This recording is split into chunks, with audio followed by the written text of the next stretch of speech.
And now, from Glasgow.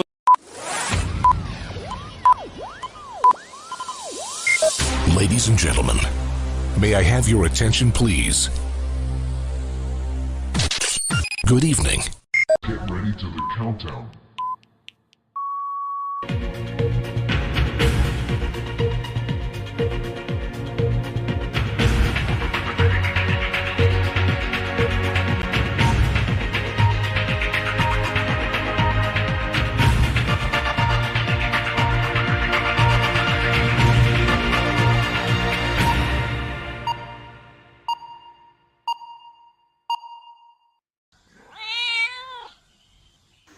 Hello guys, welcome to my little stream. How are you all? So today I thought I would do a bit of painting.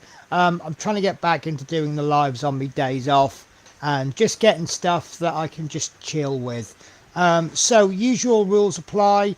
If anybody wants to come in and join us, you are more than welcome to. The link is over there, is it? At the top of the chat. Just click the link. I'll have a little look, make sure I know you. If you have never chatted in the chat before, just do some chat first. Let's get to know you first. But anybody I know is more than welcome in. Now, I have an apology to make. Hello, Jeff. How are you, my good friend? Very good evening, Penny. So I have an apology to make. I'm doing some 3D printing, and I was hoping that this particular print was going to be finished before the stream.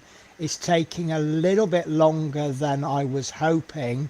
It is currently on 94.59%, so it's going to be finishing very soon. Dominique, how are you? Come and join us. Come and join us. Show off your work. So I'll be taking a little break shortly to get the that print off and the next one in. I'm actually working on a dragon from Loot Studios. I've done the base, which is this, which I'll show you a little bit more detail. Currently on the print bed is the body.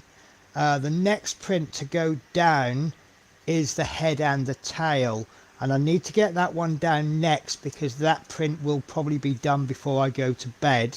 And then I've got the left and the right wings, which are going to take over 8 hours each. So if I can get one of the wings done, and then I can get to bed, and then I can wake up in the morning, and then that'll be finished, and then I can get on with the next one.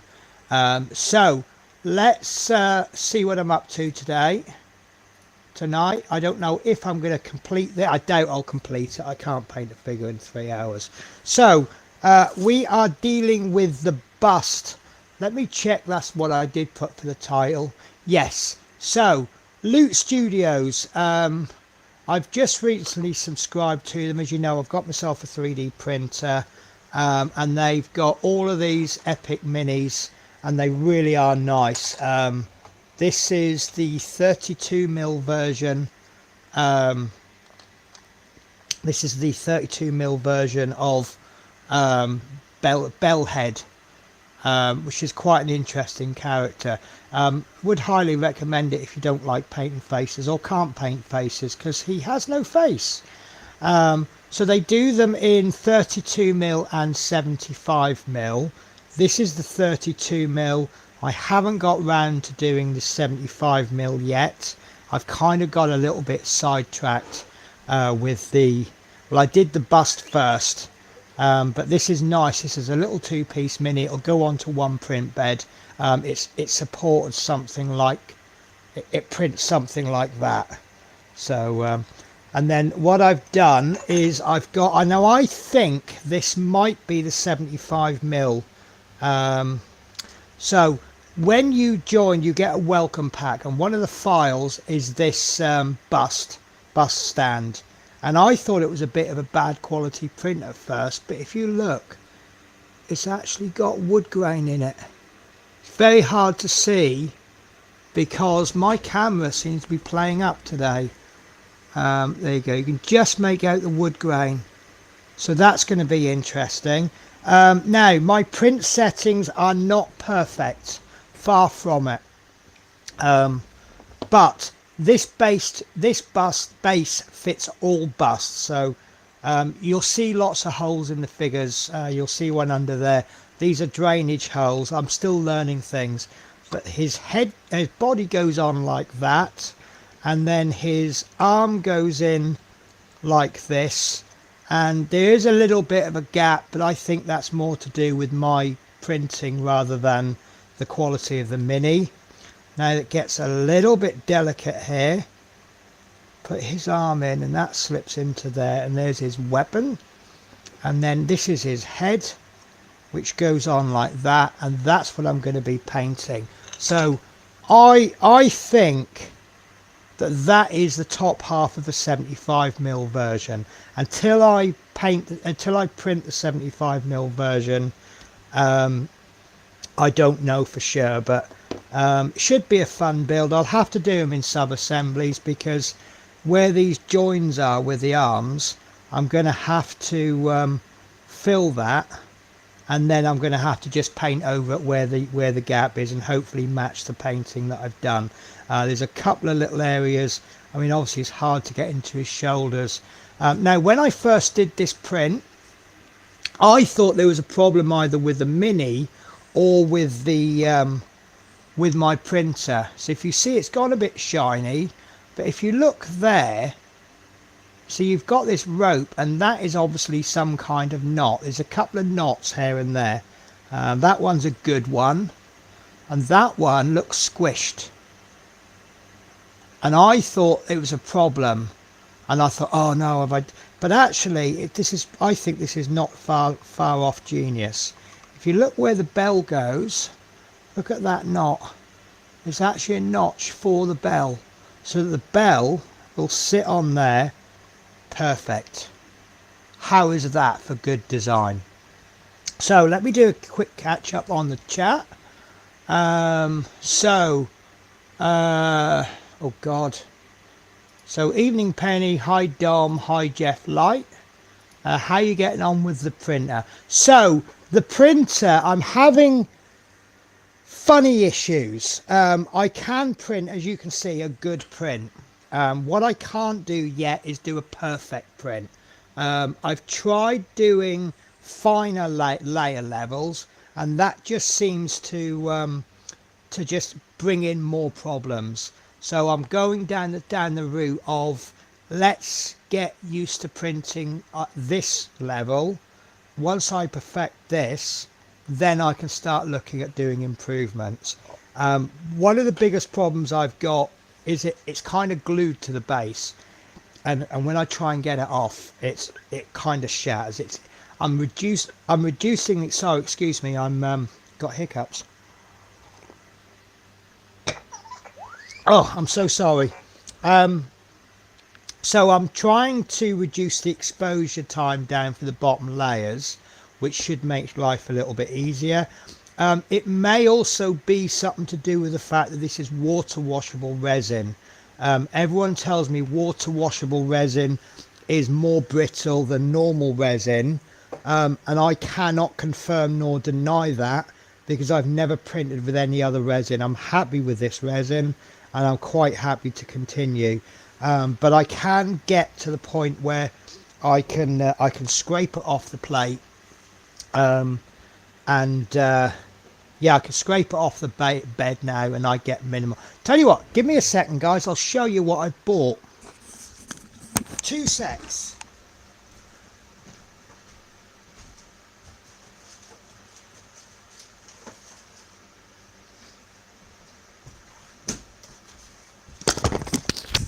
See, the trouble with 3D printers is it's just spend, and half of the thing, like if you get an FDM printer, the first thing you'll do is start making accessories for the printer.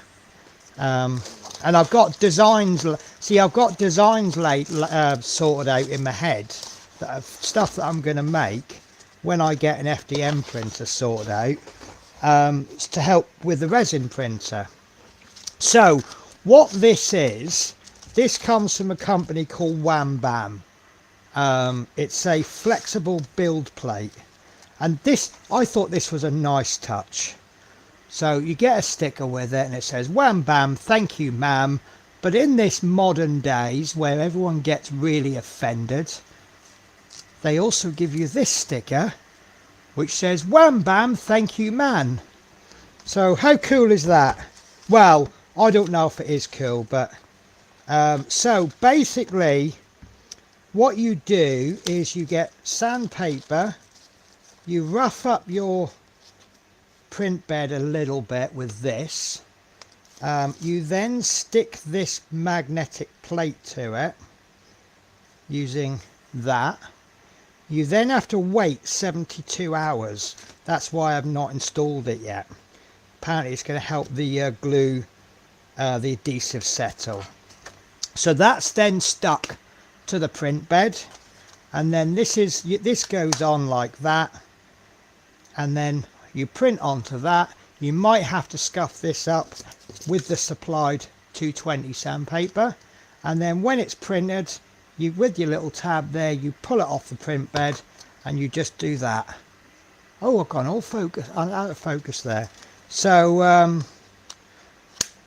two things I'm going to do though. I'm going to wait till I go back to work, because I probably won't be doing a lot of printing while I'm working.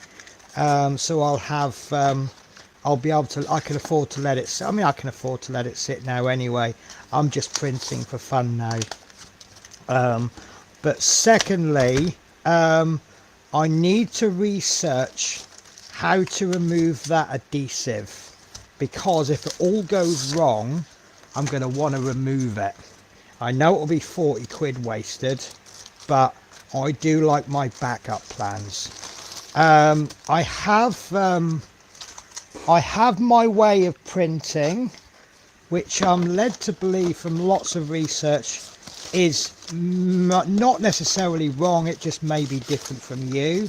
It works for me, so I'm happy, which is I print, I remove from the bed, I give it a 10-minute wash in water, I then give it another 10-minute wash in water. The reason I give it 2 washes is because my little wash machine, it stops halfway through and then reverses. So you'll get one way, then the other way, then that way, then that way.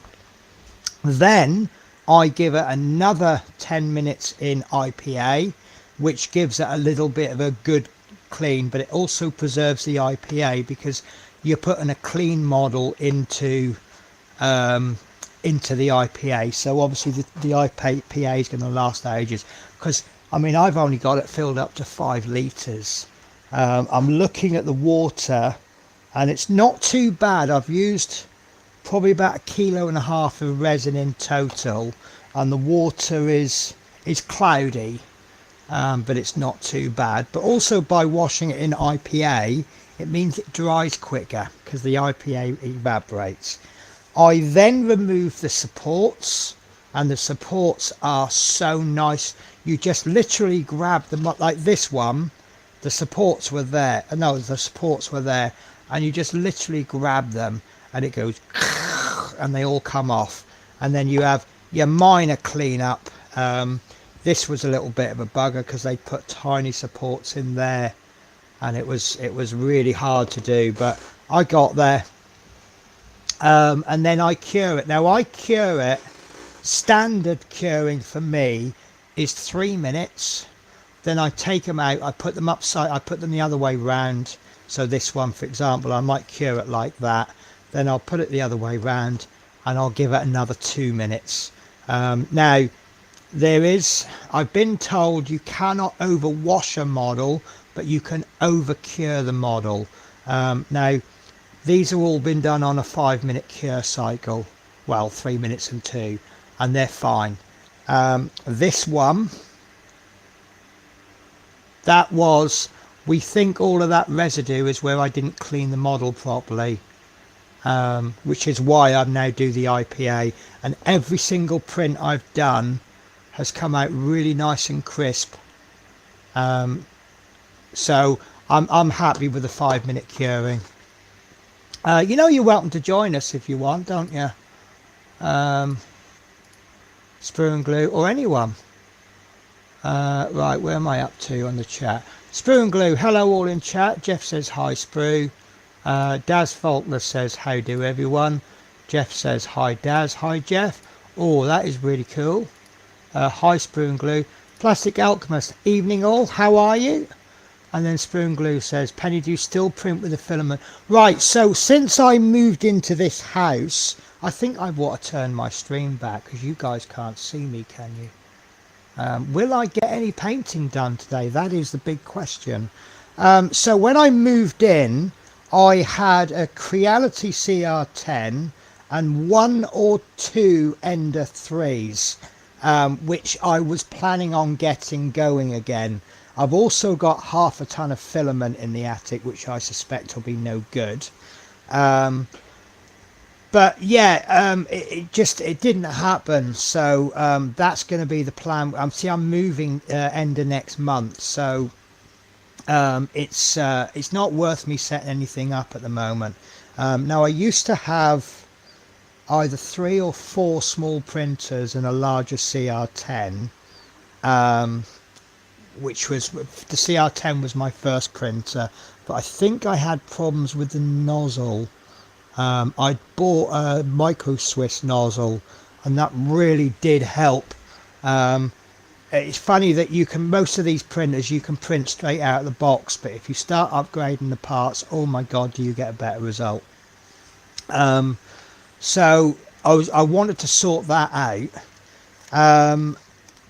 and I had some stuff in a lockup and I had problems. I lost my job and that, and I couldn't pay the bill, and I couldn't get everything out of the lockup. And what they do is if you get to a certain point, they say you don't owe us any more money, but you don't have the locker anymore, we'll dispose of everything in the locker. So I had like a Harley Davidson Partwork, the Millennium Falcon. I know I had at least 1 printer in there, and loads. Oh, and my camera, £400 camera. If I'd known that, I thought I'd got the camera, and if I'd realised I hadn't. In fact, I don't know what I spent on that because I had accessories. Sprue and Glue says that Bell 72mm has turned out great. I don't know that this is the 72mm. I'm guessing. I haven't printed any. I tried to print the base and it just kind of cut sections in the middle, so I don't know what the 72mm is like. What I'm printing at the moment, a Dragon, I'm printing it in the 32mm. Where's the base gone? There we go. So this is the base for Bellhead, and this is the base for the Dragon, but the Dragon really sort of comes out over the base. I can't print the 72mm because my printer hasn't got a big enough bed. Unless I reduced it to, say, I think it was 80%, I can get away with. But so Sprue says I'm loving my Philly printer. Yes, so I am doing. I've got some ideas.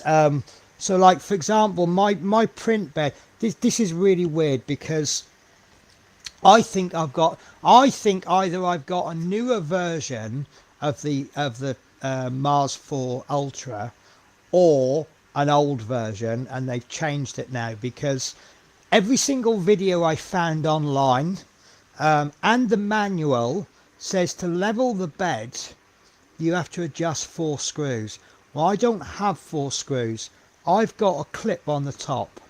I just undo the clip, pull the whole bed off, and apparently it self levels.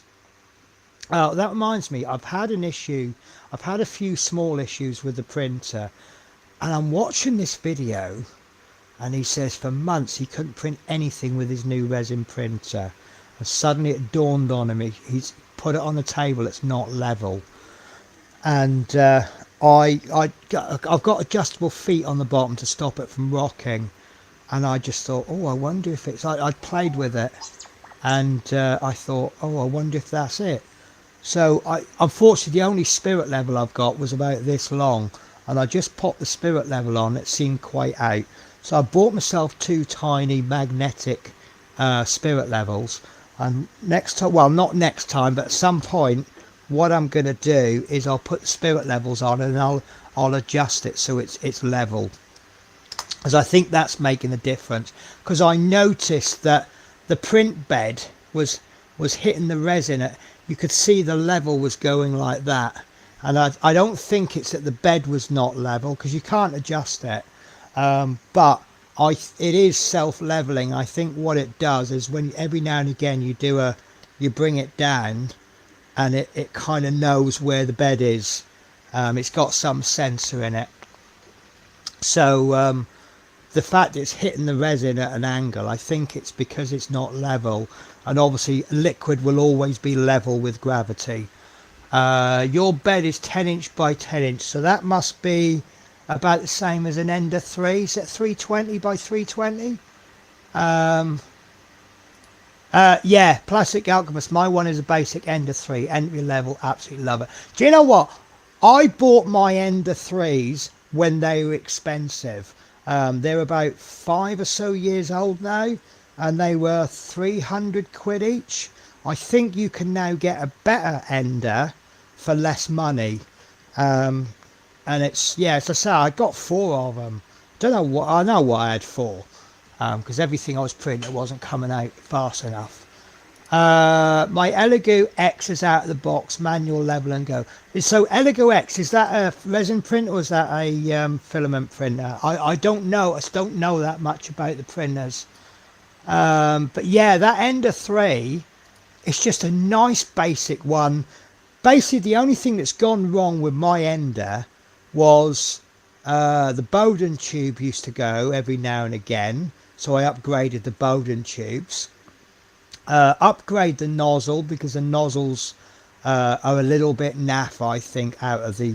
I don't use... You can go on Amazon and you can buy these little boxes of like 10 or 20 nozzles, and sometimes you get various sizes.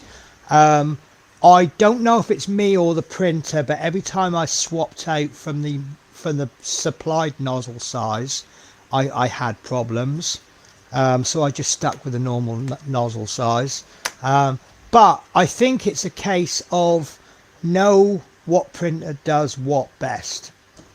I was actually watching a video.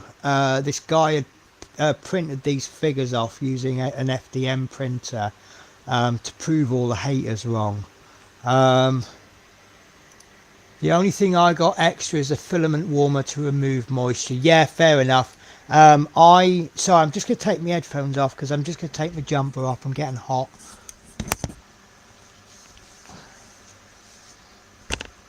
Oh, sorry about that. Yeah, I mean, because I print like in my bed. Well, I've always printed in my bedroom, so I normally have...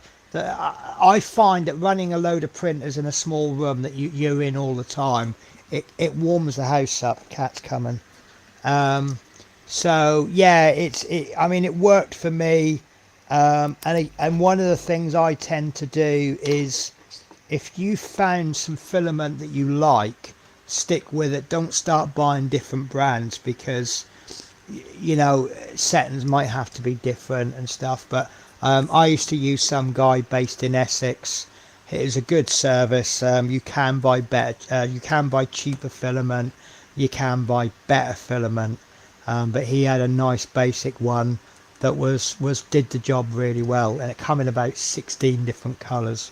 So, but yeah. So this guy's printed these figures off using resin, and he's painted them all up, and he's done a really good job. And it kind of reminded me of the Humbrol glue Tamiya extra thin argument. People go, Humbrol glue is crap, and I say it's not crap. It does the job. And there was a time when FDM printers was the only thing that was affordable, and we printed minis using FDM printers, and we got a good result. And now that resin printers have become more affordable, we've got so used to the resin printers, we now look down on the FDM printers for the job of doing miniatures. But you can get... sorry, Sprue, when I say cheap, I meant inexpensive. You have to find that balance between the quality and the price. And with the guy I got it from, very well. I don't think I had any fails as a result of the film. The only time I ever had a failure on because of the filament was when I forget to change the roll, and I end up running out of filament, because the Ender 3 doesn't have a detection thing, does it?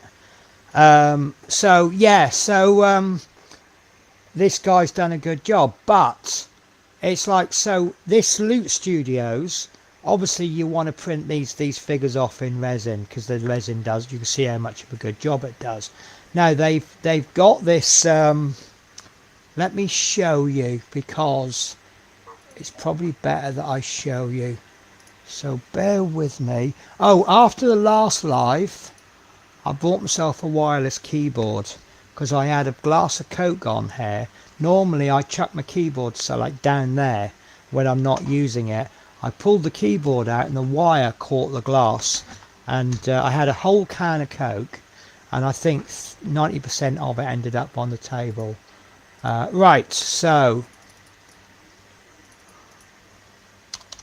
Loot Studios.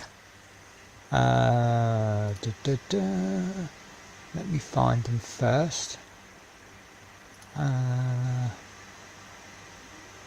Come on.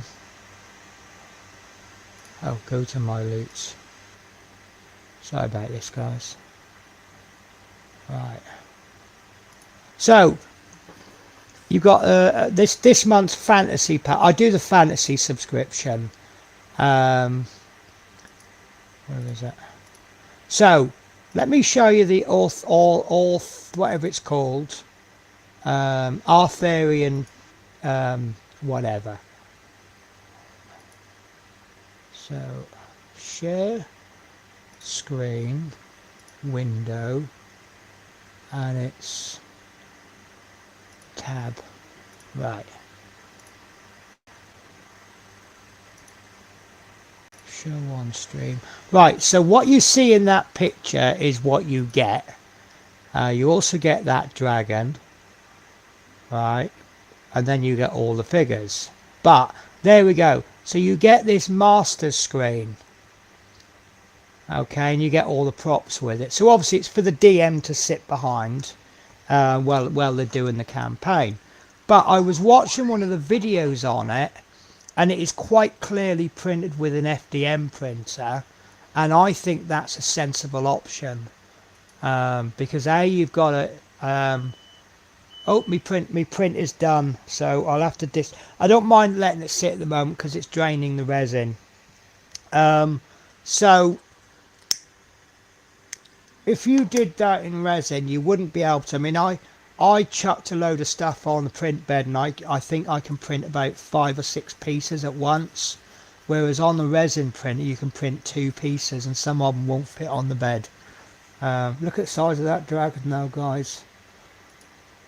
I think that is 72mm scale. But look, so this pack, you get 7 heroes, 8 enemies, 12 environment pieces, 4 buffs and 1 prop, and these are your heroes. So you've got King Arthur, Lancelot of the Lake, Queen Guinevere, Merlin. The way they painted that is amazing. That I really like, and I would love, I'm thinking, because you see she's coming out of the water, I'm thinking about getting some clear resin and paint all the parts of her body, and then just maybe put some blue washers onto the water bit, so where it's being clear you'll see through it. There's Galahad, and then there's that guy whose name, a woman, I can't pronounce her name. There's the dragon. You got Morgan Le Fay, Black Knight, Mordred, the Green Knight, I like him, Questing Beast, can't pronounce that one, but he's a half-blood giant, and Alfank. And then you've got various environment peaks. Look at that. I mean, that'd take me weeks. That'd probably take me the whole month to print most of these off. I like that. No, this one, the round table. And then you've got the busts. So they do some of they got 5 characters in busts. And then you've got some props. You've got obviously that screen, and then they even give you I won't show because it won't come up on that tab, but they actually bother to do the write up on it. So, and then there's I've got to show you this. This, if I did the sci-fi subscription, this is what you'll get. But that's what I'm liking, that book nook. How good is that? And then you've got all the various prints. I just love that book nook. I want that. And then there's another one. See, I've got to subscribe to get it. But apparently, I'm not sure exactly, but you can get the past bundles. They sell them, so we get them for $15 a month, and then if you're not a subscriber, you can buy them for $60. But if you're a subscriber but you don't subscribe to that plan, you get them for $30. And I'm seriously tempted, if it ever loads up.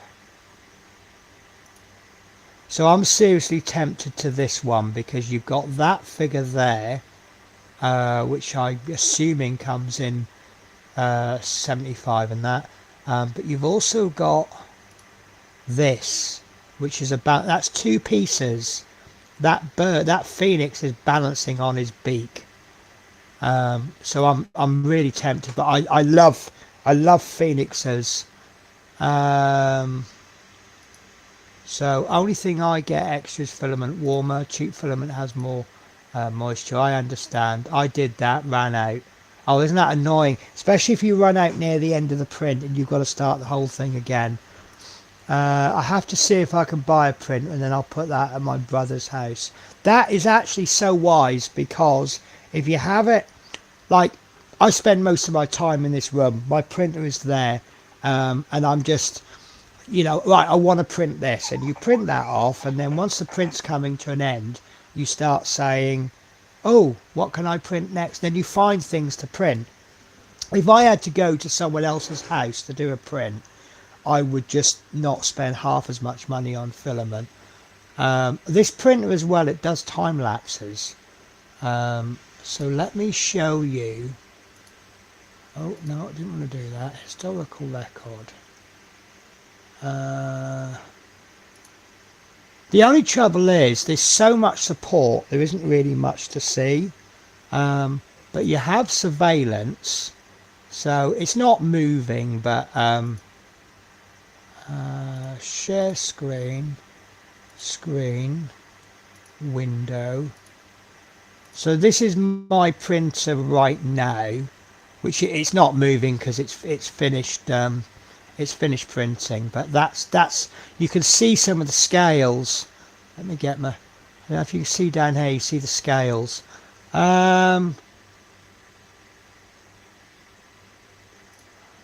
This is probably a stupid question, but have you tried doing your own designs on Hero Forge? It's a lot cheaper. No, I can't design things. Right, bear with me a sec, guys.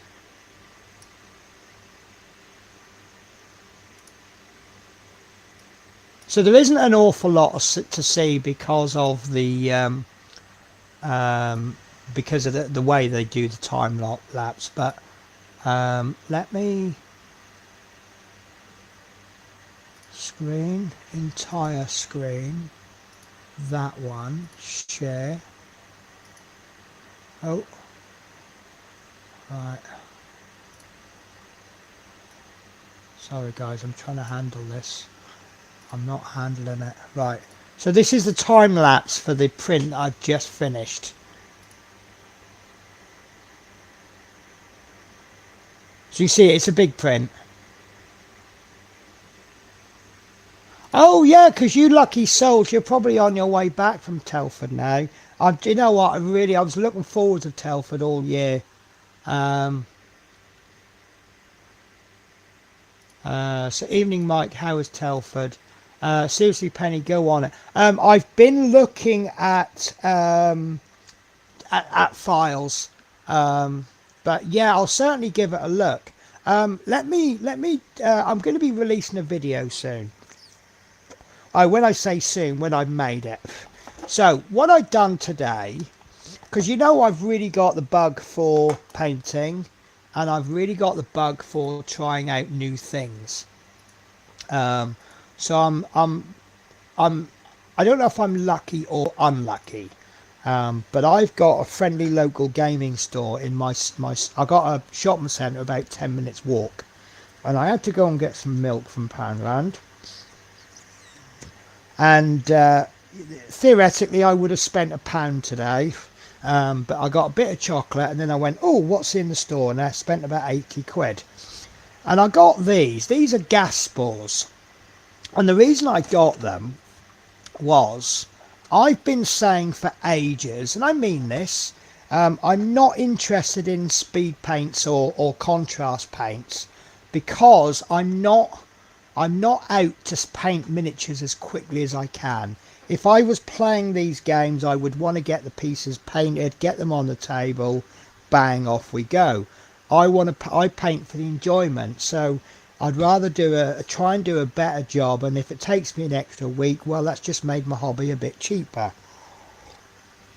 But I use washers, mainly because there's no other way of doing it other than, you know, recesses.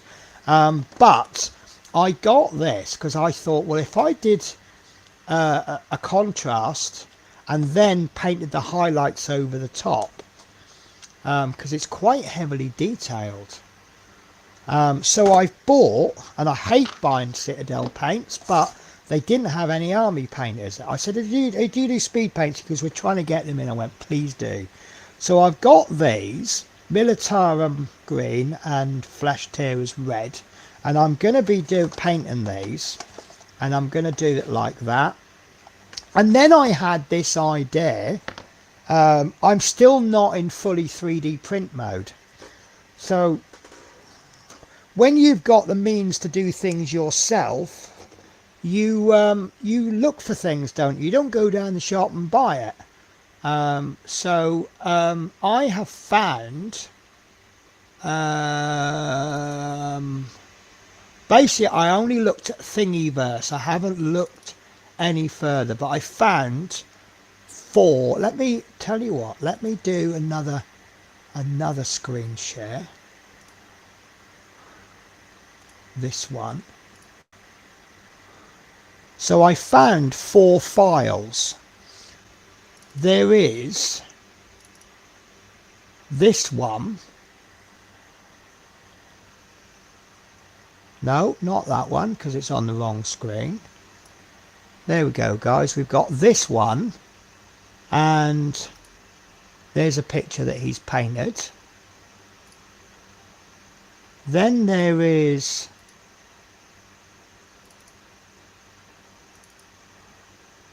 this one,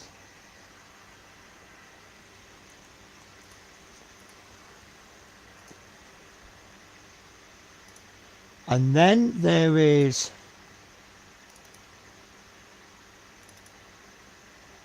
this one. This one's causing me a few issues because I've got to build my own supports for it, and one of them doesn't come with a base.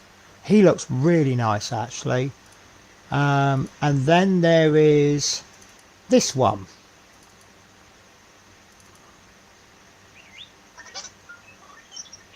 Are you going to load? This one.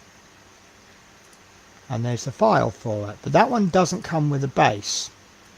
So here's my idea for a video. Spoiling things now, aren't I? I'm giving ideas away. So obviously I've got this for 10 quid, 5 quid a model. Not going to argue with that price. I think that's a good price, especially when you think, I looked this up this morning, I was horrified. So this is this is the last Warhammer I've done. Do you know how much this is to buy from Games Workshop? Anyone want to guess? I know some of you will probably know. And to be honest with you, the price you'll pay at Games Workshop, considering how much Games Workshop prices are, the fact that you get 3 models, it's probably a little bit of a bargain. So I'm gonna be printing them off. I'm gonna be painting this one and the others, and I'm gonna see what you get for free and what you get for 10 quid. But the amount I'm going to be printing miniatures off, I don't know if it's actually cost effective, because I'm paying 15 quid, about 15 quid for the subscription. Then I got to print the mini off, and I did the calculations. So this has cost me £2.23 to print, which doesn't sound a lot, but if I'm printing one miniature a month off, when you add on the subscription, it's cost me just under 20 quid, which is still a bit of a bargain. But now you've got to factor in the cost of the 3D printer. Would I be better off buying this from a company that does the prints for me? Now if I print a lot more off, if I actually go somewhere with this printer, then yeah, okay, it's going to be cost effective, and I'm actually looking at something completely different with a commercial license. So but yeah, hi Dom, Telford was great, mate. He got home about 3 hours ago. Oh, because you don't live a million miles from Telford, do you? Jeff says hi Mikey. Hiya Jeff.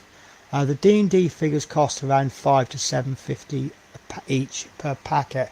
Oh, so you saying that these were overpriced at £10 then? I'm quite happy to pay £10 for that.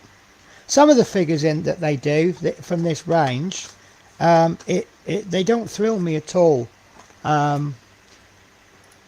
Dominic says I have about 30 of them. So listen, I'll tell you this before I take a little break to sort my print out.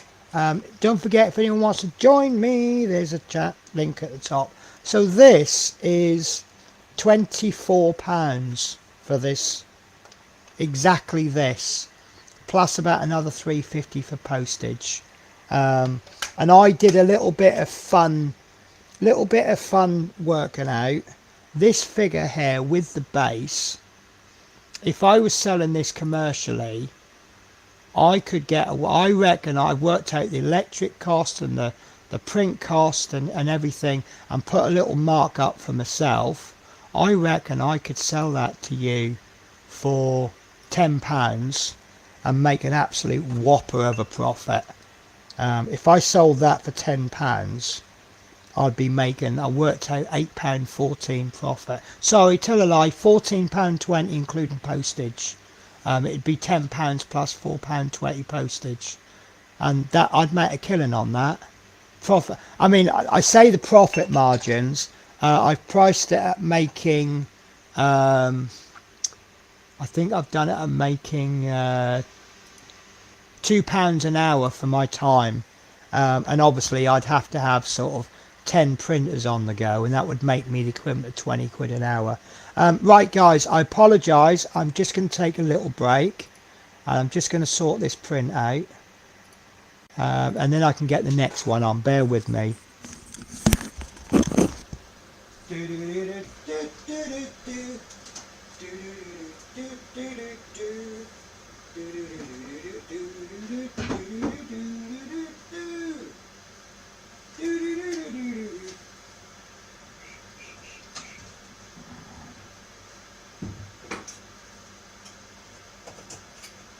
Oh, it's crispy!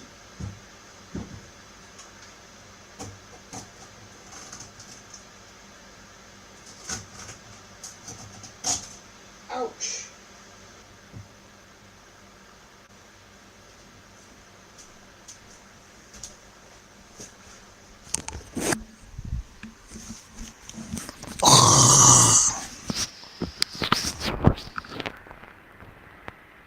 So, hang on, get the mic on properly. So in terms of the getting it off the print bed, this is probably one of my amongst my better efforts. So it's come off fairly clean, but I've still got that little bit, and that's like a little bit of glass on there. So what I'll do now is I'll put this. Look at that detail. That's on rough print. That's on 0.5 millimeters, 0.05 millimeters. Let me chuck this in the wash station and then I'll come back to you. Do you know what? I bought these big gloves because they last longer than these disposables, but they're meant to be one size fits all, but you can see they're too big, so I'm using one glove. Bear with me, I can't get the headphones off.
Head and tail.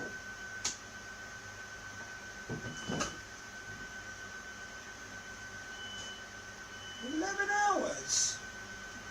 Jesus.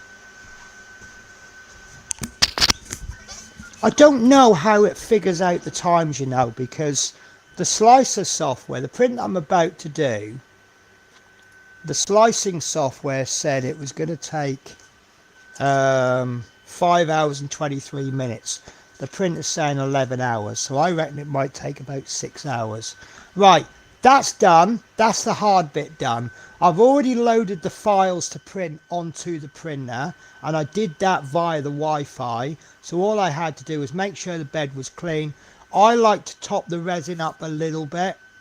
The problem I'm finding, I bought myself some funnels, so I always filter the resin whether it needs to or not, and I just top a little bit up. But if I'm emptying a full bed, a full tank of resin, it always spills every single time, which is a bit annoying, but I think I just have to pour it a bit more slowly. Right, should we do some painting, guys? Because I think if I can get on with a little bit, we can then we can stop after 10 minutes. I can get the next wash cycle on, and then I'll show you the figure in a bit. So I have never painted these. I've never painted anything in resin. So what I'm going to do is, because I had to unplug all of my spray booth the other day, and I've just, you know what, I can't be bothered to set it all up, because I'm moving house in a month. I'm just thinking that's fine. And then what doesn't help, I had 2 white tiles somewhere, and this is every time I have a clean up I lose things, but I'm missing 2 tiles, so I'm going to have to use my funky fidget popper. So what I'm going to do is I'm going to use the War Paints brush on primer, which I love. My personal opinion is, Plastic Alchemist, you said you can get a nice solid coat with other primers, didn't you? I can't. Every primer I've used, airbrushing, fantastic. Brush painting a primer on, never happens for me. This is a lot better, but this is a thicker primer. But this is my go-to primer for a brush, and my go-to primer used to be Stylorez. But it's now I've been playing with the AK Interactive primer, and I'm really enjoying it. So I probably should do something like the arm, because that's a quicker reprint. But oh god, do I need to wet that? That's a horrible brush. That's better. So again, I don't know if I need to prime this. I'm probably going to be using mainly army painter paints. My argument is, obviously there's this argument about priming and don't prime. Citadel paints, I think, are fantastic if you don't want to prime. I haven't tried these Army Painter Fanatics yet without a primer underneath. I should perhaps. I'll print some. I'll make some squares up or something, and I'll paint the squares, and I'll get some bits of polystyrene and I'll give it a try. But my viewpoint is, it's better to prime when you don't need to than to not prime when you need to. I'm not going all the way up because I'm going to glue this bit to the inside of the base. And the great thing I love about this primer is you can literally whack it on.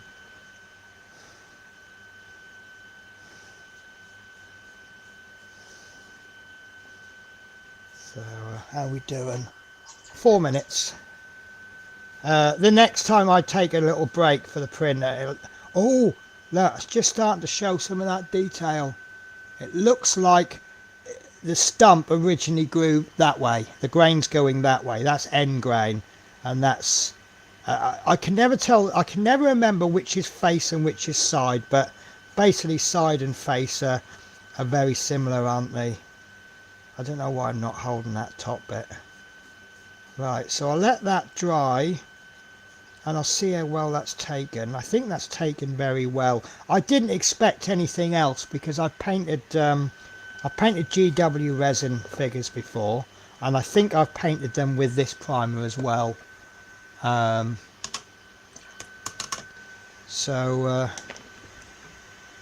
I can't wait to show you this dragon figure, guys. So let's do is, see, I really want, normally, where's my soldier gone? The way I like to paint is I like to drill a hole in their foot and then stick them onto a cork. I'm actually in the process designing my own miniature holder, and all it's simply going to be is it's going to be a nice wide base, because then that way if you've got something wide, that's this for example, if you drill the wire in enough, you can actually stick him on like that and he'll hold so long as the base is bigger.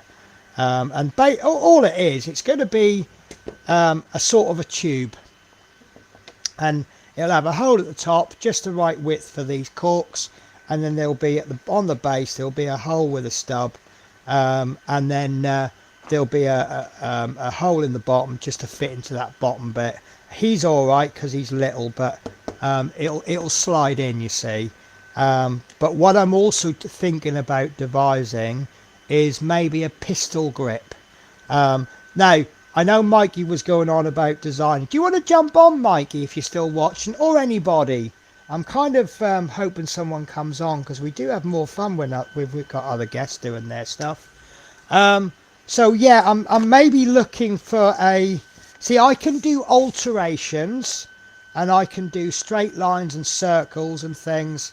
So what I'm looking for is a gun, a 3D model of a gun. And then what I'll do is I'll cut the handle off it, the grip, and then I'll put an extension on the top for the cork to go into.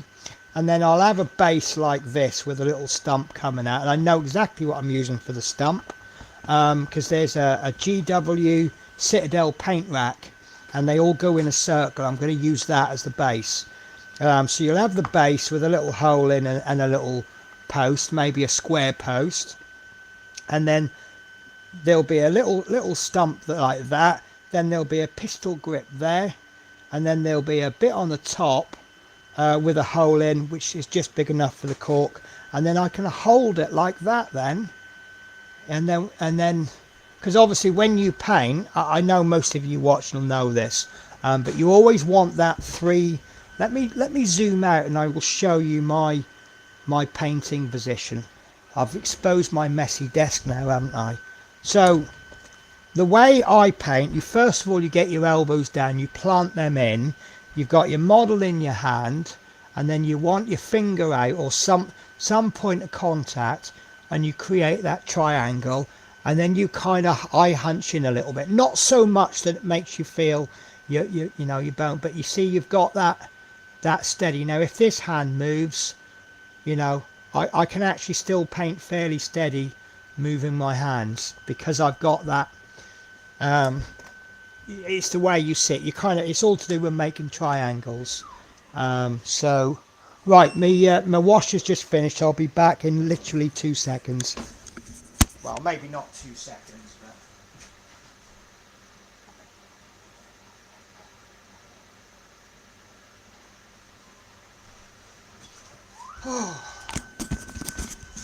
yeah, so that's the second wash cycle started. Yeah, so that's taken all right, isn't it? We haven't lost any detail. If anything, it's preserved the detail. So I'm going to keep this one simple. I'm going to do this to make it look like stained wood. So what I'll probably do is I might have to buy a glaze for it, but I'll paint it a brown.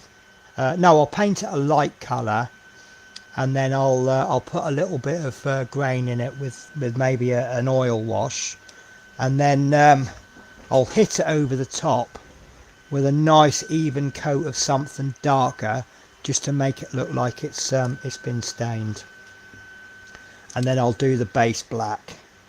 I'll do all of that black.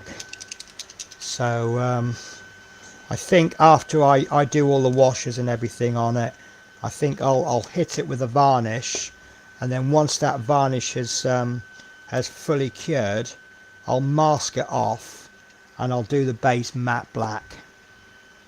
I think that sounds interesting, doesn't it? Right, so I probably should be filling that. Yeah, I think I'm going to have to fill that. Yeah, I should have filled that first. We'll do that next. Let me get this painted up. So I'm sorry guys, and that's probably about the main centerpiece. Because I was well, I haven't really thought about the exact skin tones. But if you guys want to shout at me, do this, that or the other. Bearded Veteran says ordinary. Yeah, ordinarily you would, wouldn't you? I think you said that last time you jumped on, didn't you? It's fine if people come. I mean, to be honest with you, I'm not expecting anyone from Telford to jump on, because you're probably all exhausted from the journey back, and I mean, shopping, that's hard work, isn't it? Spending all your hard-earned cash. So I am definitely going next year. What I've done is I've got this Monzo bank account, and you can make pots on it, and then I have various pots for. I got to the point where it's like the cats, because I was working in London. I was getting a holiday every 10 weeks. I had a little rotation, and I spend about 200 quid on their order, which isn't a lot because it's only about 20 quid a week. And when you think how much they're spoiled, I don't think it's that bad. But what would happen is I would get to the 10 weeks, and the reason I ordered every 10 weeks was because I knew I'd be home for the delivery. Whereas obviously if I'm working in Kilmarnock, I have 6 days off in 3 weeks. So I can't guarantee I'll be home on delivery day. So I have it ordered on my holiday, and then I'm like, I make myself short because I've just spent 200 quid. So I'm like, well, why don't I just put 20 quid a week away? And that's what I've been doing, and I've done that with various things.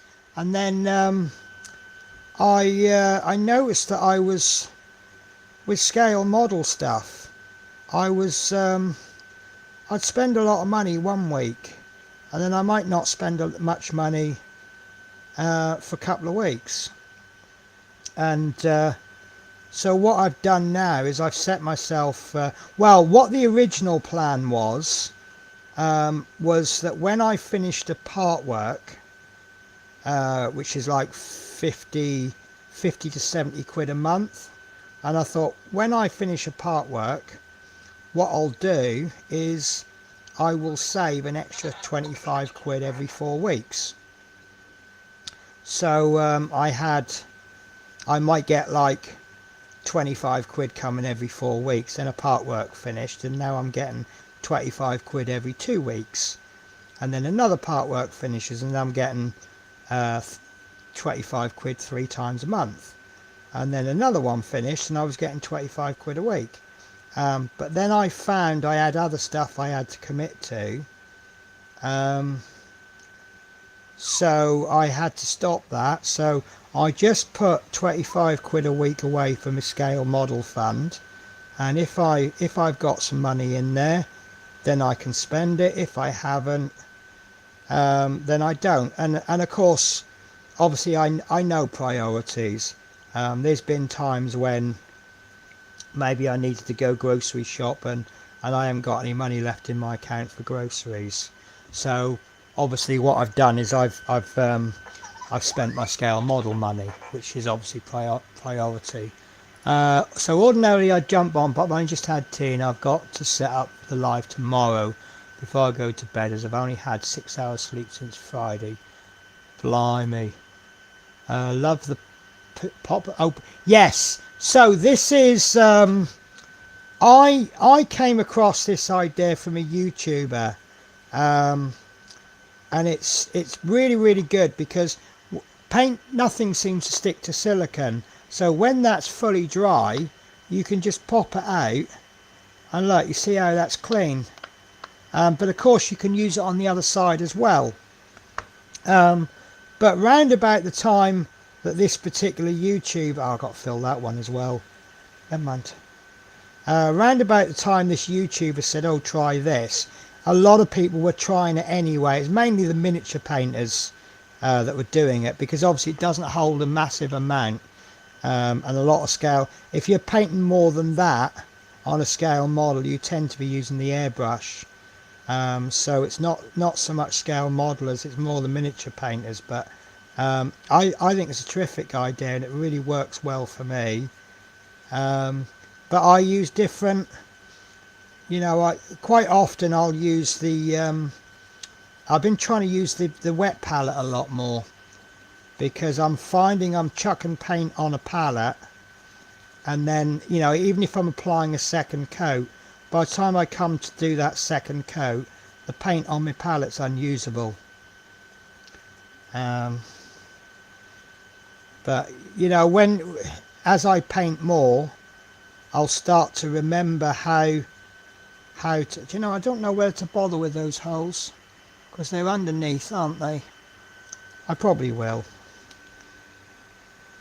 Yeah, so you kind of learn to just put enough in the palette.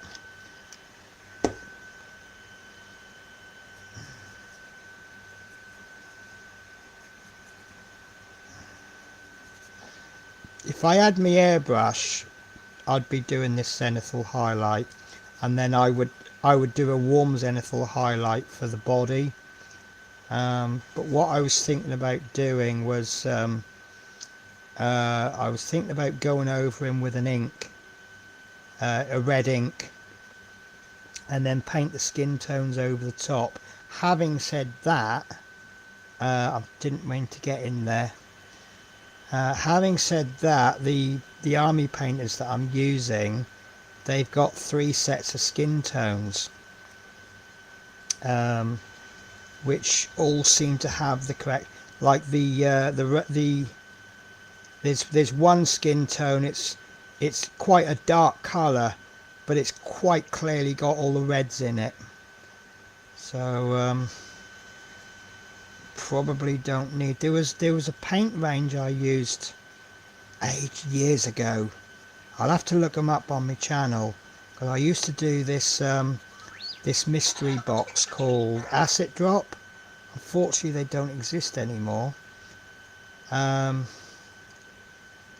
what they do is you used to get a miniature, and then you used to get a few paints, maybe some basing materials, and you'd get a little booklet, and it tells you about a technique. And obviously what this guy has done is he's spent the month sourcing a miniature, and then maybe 2 or 3 paints, you know, like a triad of paints, and then he'll tie them all together. So he'll give you a figure, and the focus might be doing skin. And one thing, I mean, I struggle with skin tones anyway. I missed him, didn't I? I struggle with skin tones anyway. But this paint range, they had dark skin, black skin, and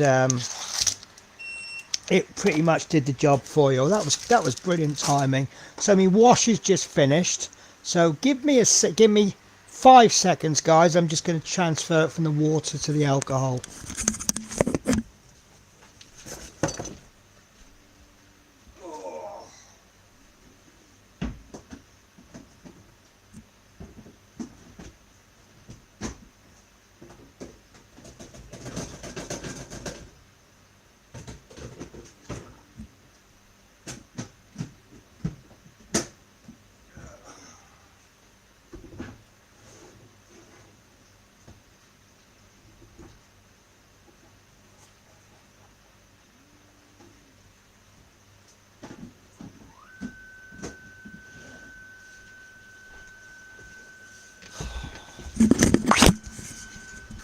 Right, that's that bit done. Right, so I'm going to use Milliput. I bought this the other day. I can't remember why I bought it, why specifically the Milliput, because I've got various putties, but I think this will be absolutely perfect, because this will go rock hard. Bearded Veteran says, winding up Gary Morris is a full-time job, I can imagine. It's nice to see Tiff was happy with her hobnobs. I really need my tray. Oh, yeah, I found just a thing. It's just a thing.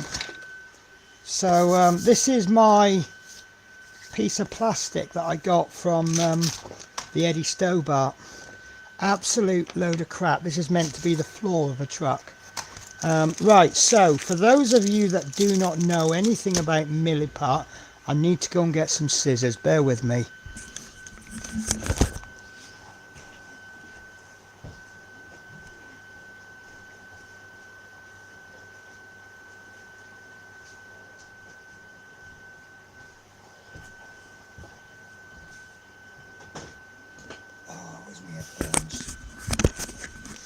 So this is a 2-part, is it epoxy resin?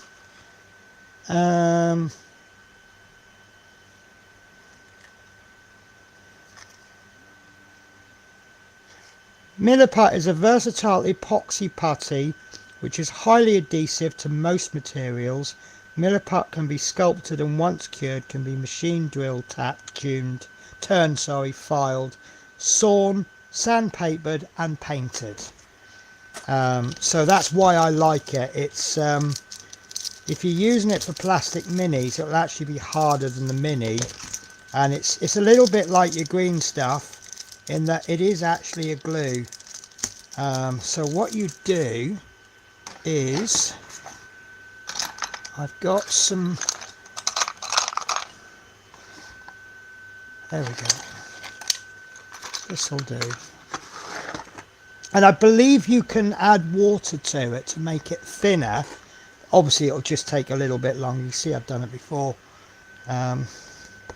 So you take about half of each. You shouldn't really be touching it with your fingers, but hey ho, you know me. And then one is the actual putty and one's a hardener. And the trouble with the white one is that you can't really tell when it's mixed. The original Milliput I think you have one blue one and one yellow one, and you know when it's mixed because it goes green. Just put a bit of water in there.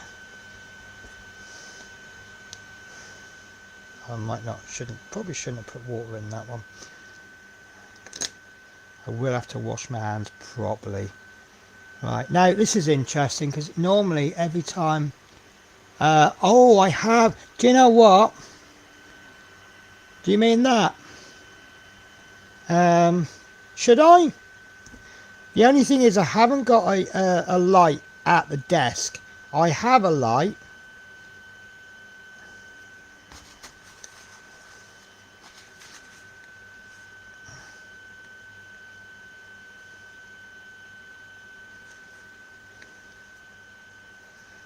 I have a light, but it's attached to my curing thing.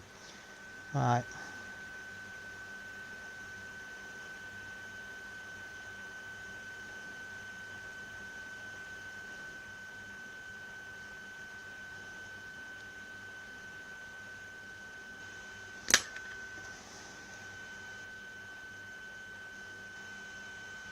I think there's a bit that's got two holes, hasn't it? I think we might try it on there.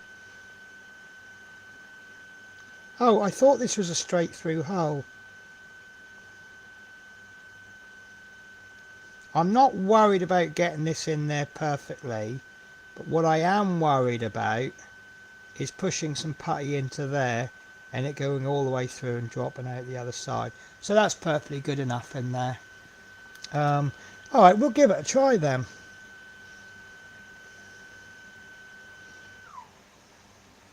Oh, thought my wash was finished. Yeah, let's see, it's quite a deep hole.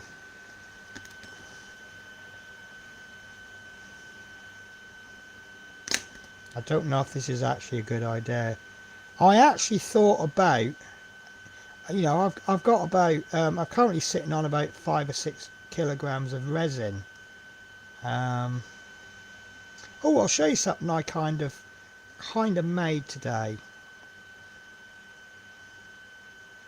You'll think I'm brilliant.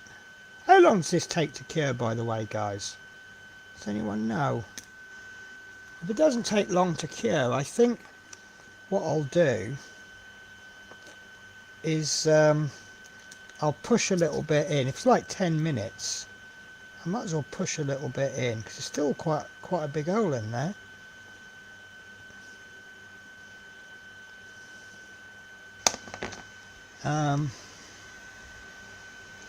So yeah, so I was having a little play. When I'm drilling holes, when I'm doing the bases, let me show you on this.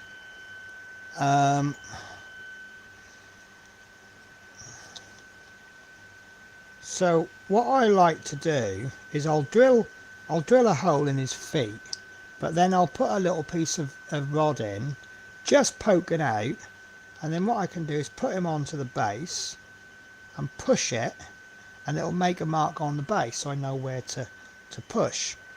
But I also want like a proper marker, so I cut off a piece of, this is what I use for rods, paper clips. They're cheap and you just cut them down, and I use the big ones because then you get longer bits. But I wanted just a single piece, and I didn't want it to fall through. So what I've done is I've drilled a 1.2mm hole. I got a piece of rod and I dipped it in resin and cured it, and dipped it again, cured it, and just kept dipping it, so it kind of makes a bit of a handle, but now it doesn't fall through. So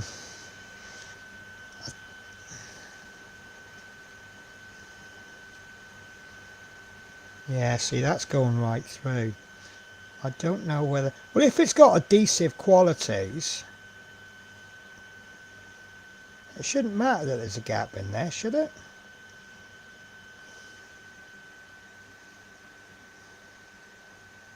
Maybe I should have packed it with something physical.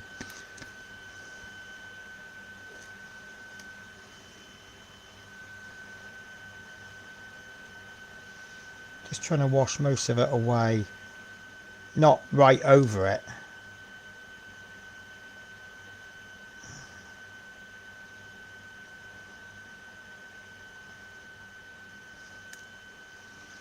Right, and where's the other hole? Yeah, there's two in there. So, trouble is, to cure it, I'm going to have to take it away and go over to the curing station. That's not working, is it?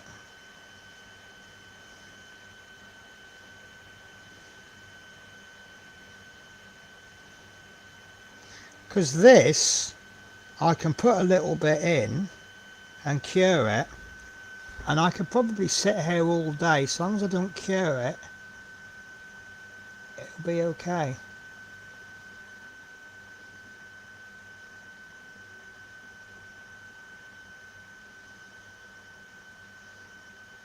Right, might be too thick. I've got the instructions here. Apply the UV putty with a spatula or paintbrush. Wipe off excess product and smooth with alcohol. Cure with a UV light for 15 seconds. Right, so I haven't got alcohol to hand. What I have got is alcohol and water. So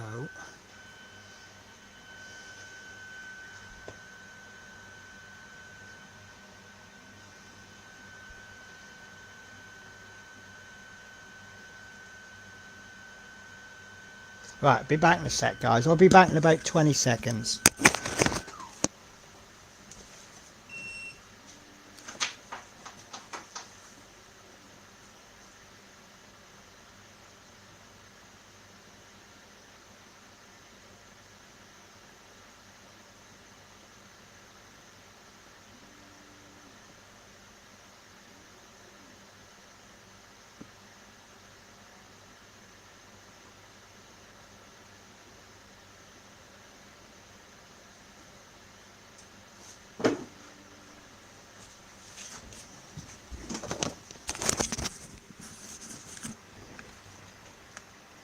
Sorry.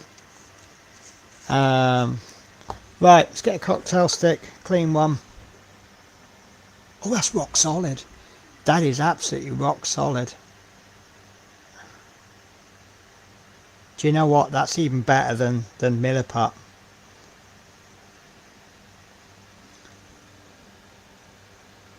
Wow. So that needs another little application though. I don't know how thick you can apply this, but I don't really want to do it too thick.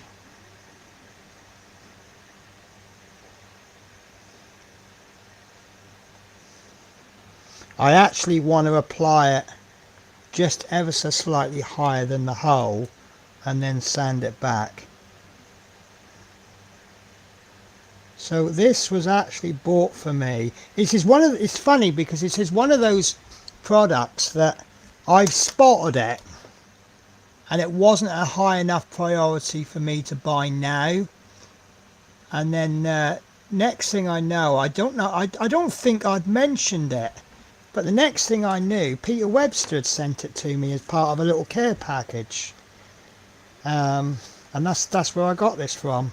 And this is actually the first time I used it. I'll be back in 20 seconds.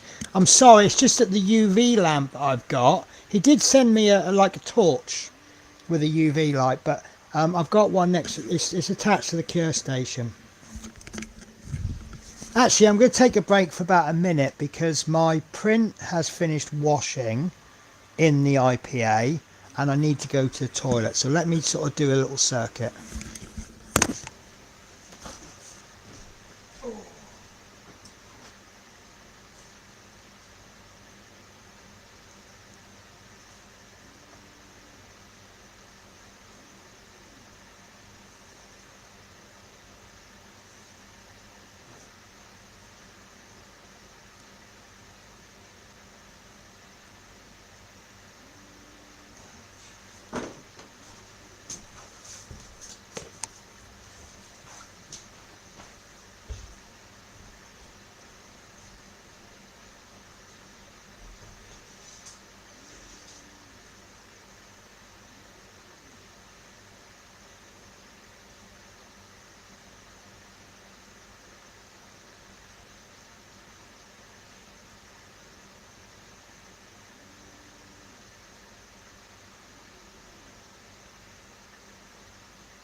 So Sprue, you are going to love this.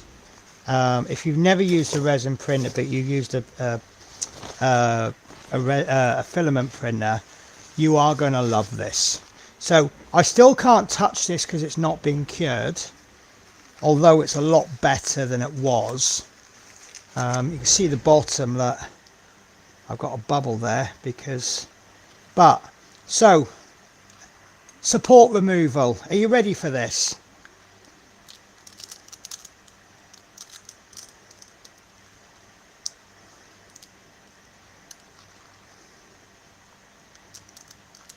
I should have warned this actually. What I should do is run some hot but not boiling water and just soak it for about 20 seconds and it'll soften all of this. So it would have been a lot easier, but you know what supports are like on as an FTM printer. Oh, I've got a misprint. What an arsehole. Look, the top bit. It's failed right near the end.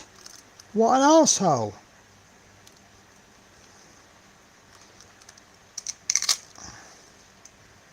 How satisfying is that though?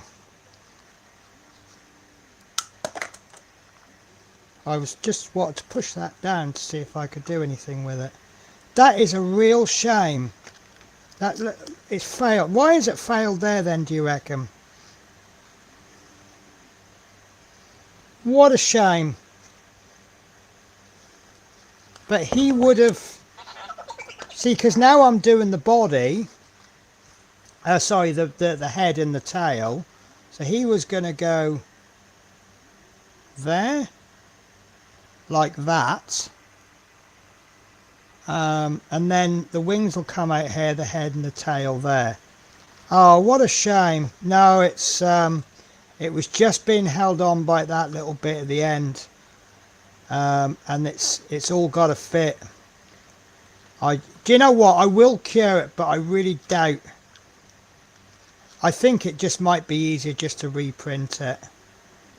I'm wondering if it's the actual settings. Right, bear with me, guys. Oh, I need to dry it first, don't I? So what I normally do is I just leave it on there like that, and then once that starts to dry I'll just turn it over, so you've kind of got a combination of the, and this I can't throw it away. Do you know what, I don't think it's the supports, because it was in like, oh, it was in like that, wasn't it? No, because that was the last bit that was done. So it's actually the bit where there was no supports. I reckon it's these bits, you know. Oh well, I'll try. So yeah. So this can't be thrown away because it's uncured resin. So I try and get these off in one go. Oh, the inside supports, yeah, because it's hollow. Maybe I should look at doing the solid version then. So yeah, if I can get these off in one go, I can stick these in the curing machine. I don't even need to wait for them to dry because I'm not worried about the chalkiness. But then cure that, and then that can go straight in the bin. Be back in a sec, guys. Get these gloves off.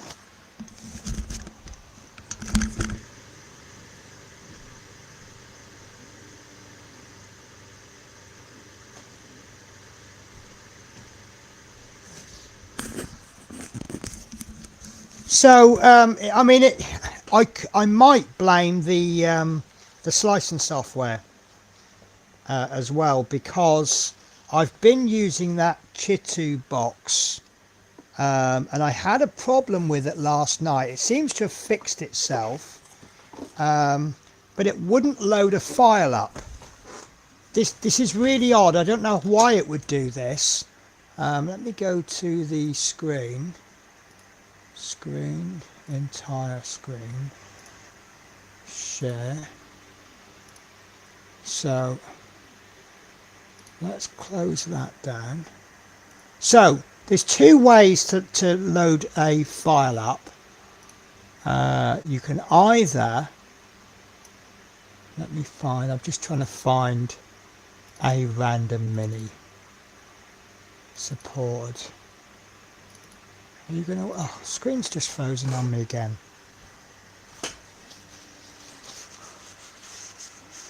Right.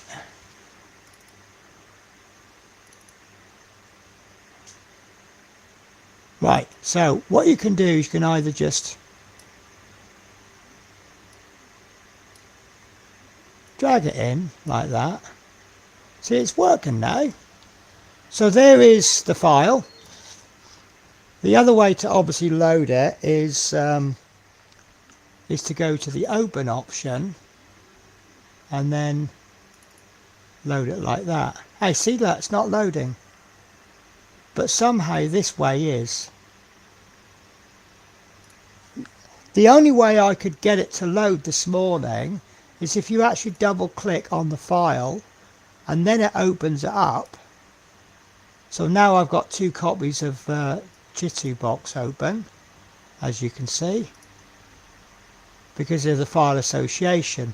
Now that's fine, that's absolutely fine, but I can't load 2 files up, but now I can. So that body was done using Lychee this morning, which is software I've never used, and I think that is the first print I've done that's been sliced on Lychee. But the print I'm doing next is the second print that I've done on Lychee, so we'll see if that works. Right, I can't believe that. That is fantastic. So let's get this other one fell. I think I'll go, oops, sorry guys, I'm still. So I think I'll do that again the same way. I'll fill that in 2 goes. And you're not really not using a lot, are you?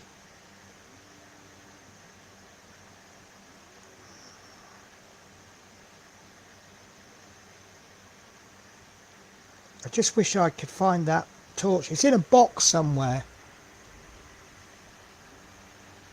Yeah, I tell you what, let me fill this and we'll look into that. But give me a sec, I'll just get this cured.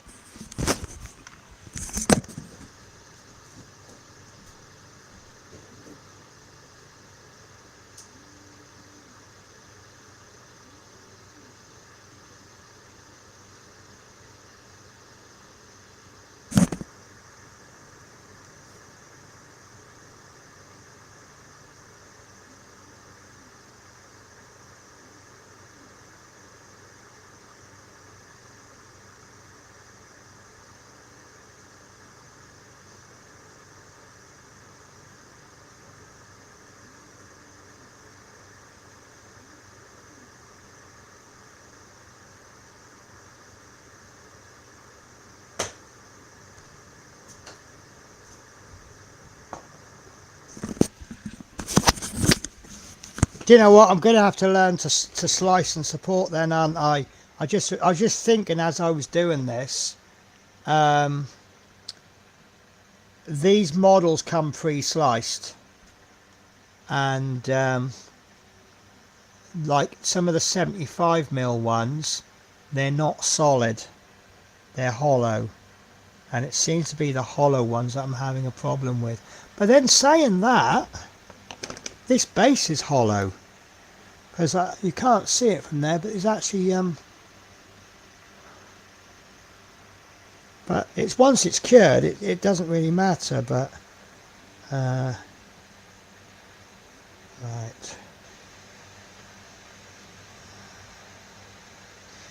right, back in a sec.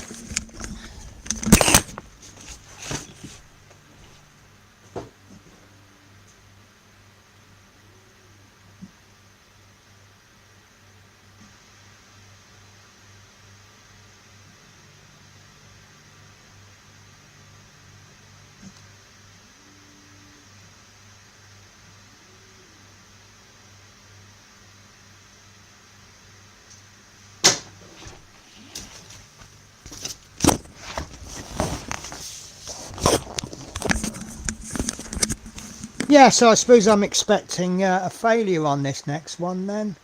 Right. Yeah, I know I did, but no, I didn't get too much excess, but it's all fileable, isn't it? So let's have a little. No, that's wrong. Screen, entire screen, window.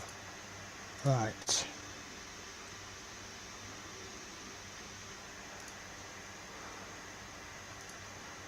Right. So let's open up. You won't be able to see me do this, but because it's being shared on the window, but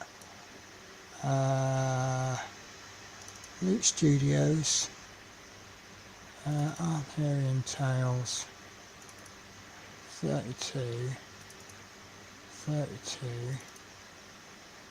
Right, so I've got a choice of lychee ready to slice or unsupported. So what was that? That was the body, wasn't it? See, now it's not loading. It's done it again. Right, okay. I just seem to get really weird things going on with this, which is why I've switched over to lychee. Right. Share. Screen. Window.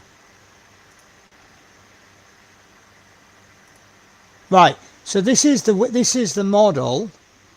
As you see, it's already pre-supported, and you can see from there that it's hollow inside. Now I don't know how to do supports. Cavity detector.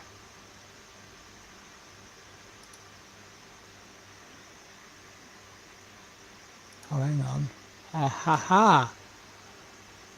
No, see, this will only add supports on the outside if it feels it needs it.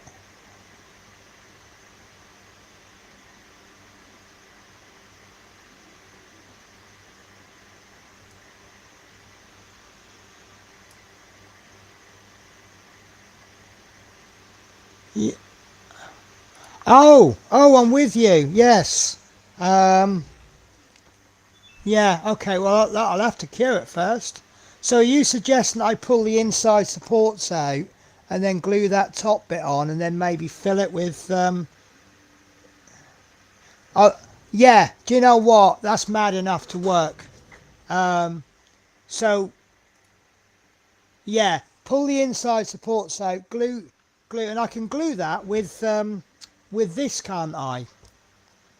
And then we'll fill the hole, and if I can, I'll sculpt it. Maybe that'll be a job for Milliput. So yeah, that's not a bad idea. Right, let me just have a look at this part then. I need it to be dry. Yes, it's not quite dry on the bit that was touching the cloth. That's could be rephrased, but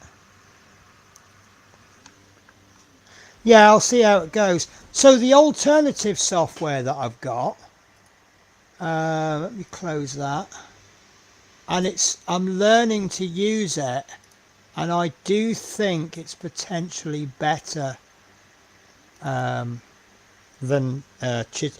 A lot of people have been saying once they start using this lychee that it's better than Chitu box, and plus I can pronounce lychee better anyway. Oh, that was I nearly wiped my hands down my £50 jeans.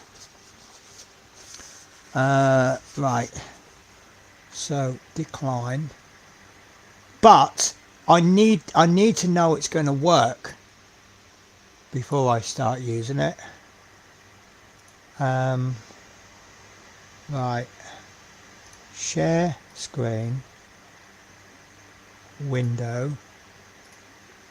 Right, so this kind of, it's a little bit, you can do more with it.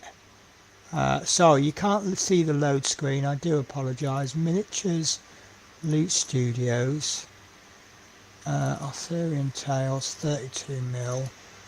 Right, enemies. So I'll go into the lychee files, and now This has got supported. Sometimes they have unsupported.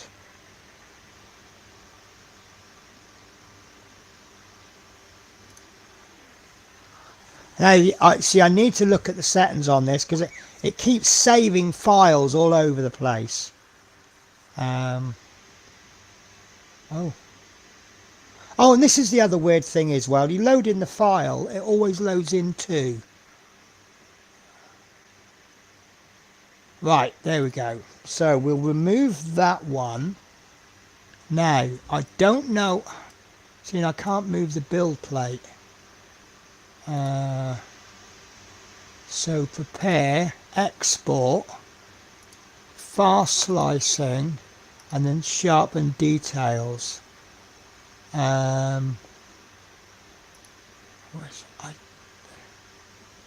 that the bit? Layer preview. Yeah, see, that's hollow as well. But that was the file. That was the file I've just printed from this program. So I don't know if there's a way to maybe fill the hollows. I've been using this for about I've got about an hour experience on this. Manual, auto, island. So I don't know what half of this means.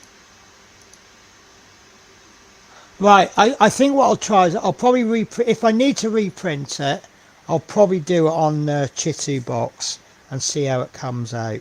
Right, I've got a bit of filing to do now, haven't I?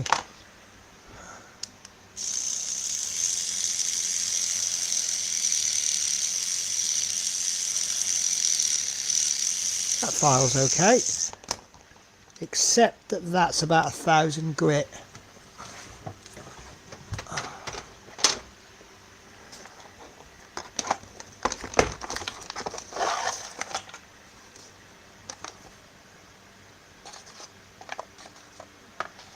That's the one I want. That's the one I want.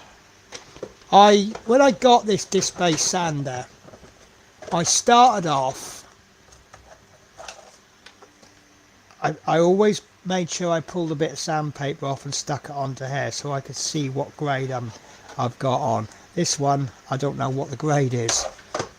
So my good intentions failed.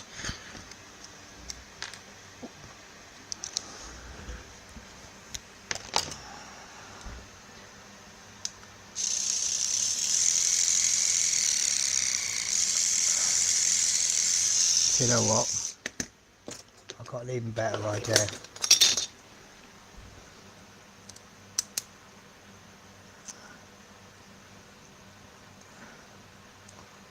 I tell you what, that's got the consistency of clear parts on scale models, like canopies and things. When you cut canopies.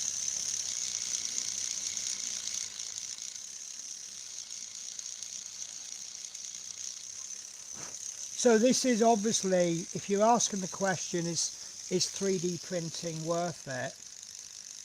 This is actually one reason not to. As you see, I've not even started, well, apart from the filler, I've not really put anything on the model. I think I'm going to go for something a little bit heavy duty. Like this.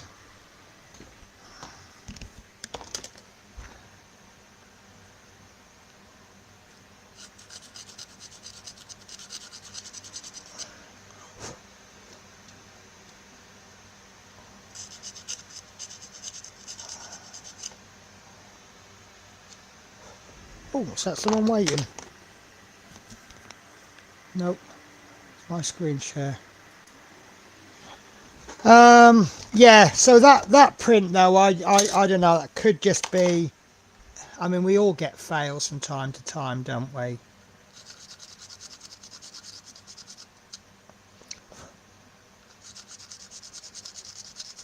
Is my head in the way?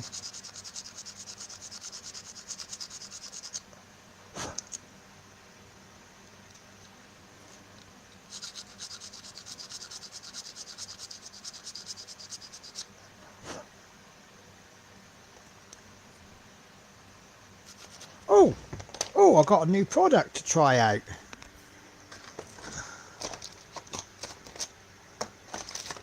All I've got to do now is find it. Here we go. No, that's not it either. So I've been given some glass files.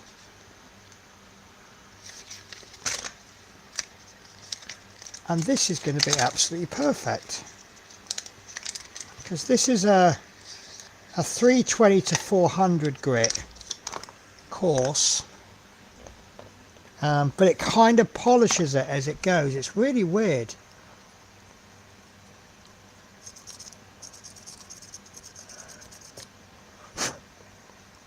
So I've got to put my glasses on. It sands, but can you see it's gone shiny? But it is really good. Well, I say I got given them. I did a bit of a naughty. I had to buy them, and then if I gave a review, they refunded my money. But I thought I was being honest when I said they're really good, because it took me all of about a minute to figure that out, because I got some spare bits of sprue, and I filed one, and they go super shiny. That's perfect. I'm going to go with that. Now this one, because I've got that string in the way, that's not going to be so easy. So that is most definitely a display job. I just probably want to be wearing safety glasses for this. It is exactly like cutting canopies. You know, when you cut canopies off a sprue.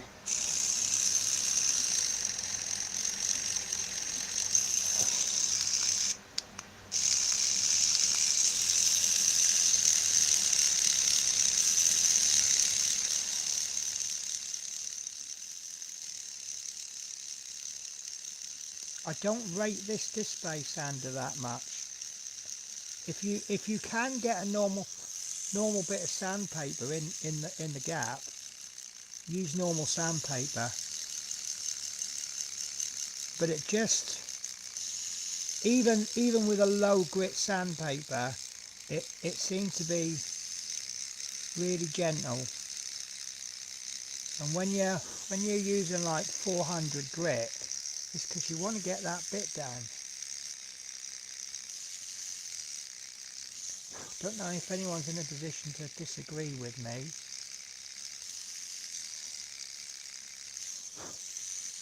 But can you see how slowly it's going down?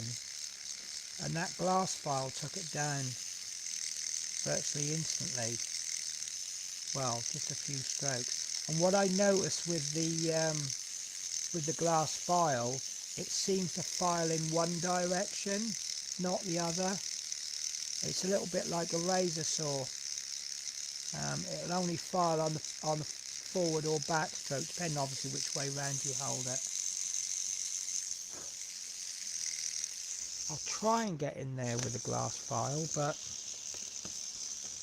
oh, actually, if I get it in and pull it back,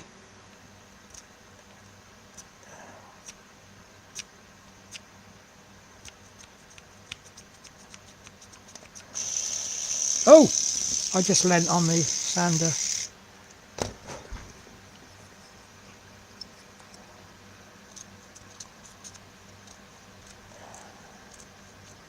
See, I keep trying to use that display, and I end up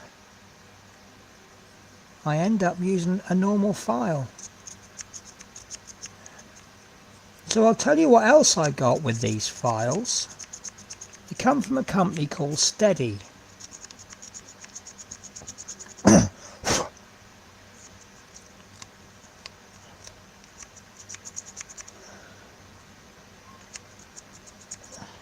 That's trying to rock.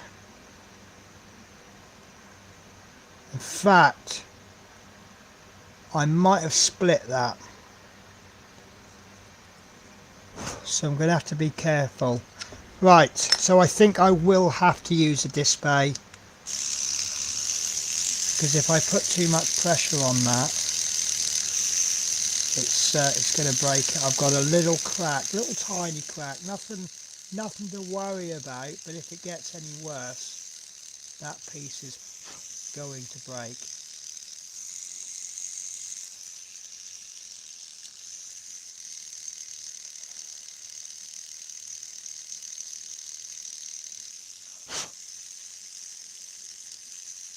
Thankfully I've got it there. Right. I can't see without the glasses. There we are. I'll just finish off with this. This is much finer. It's not enough to polish it.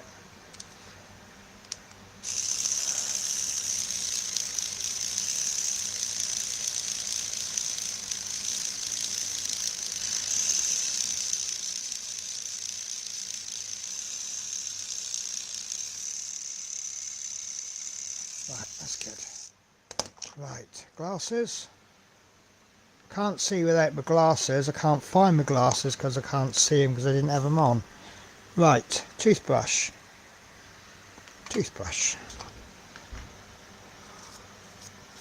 Picked up a pack of toothbrushes today. I think they were £1 or £1.50. That, I'm happy with that. So you can see where the holes were because the filler is you can see it because it's clear. Right, so what I got was,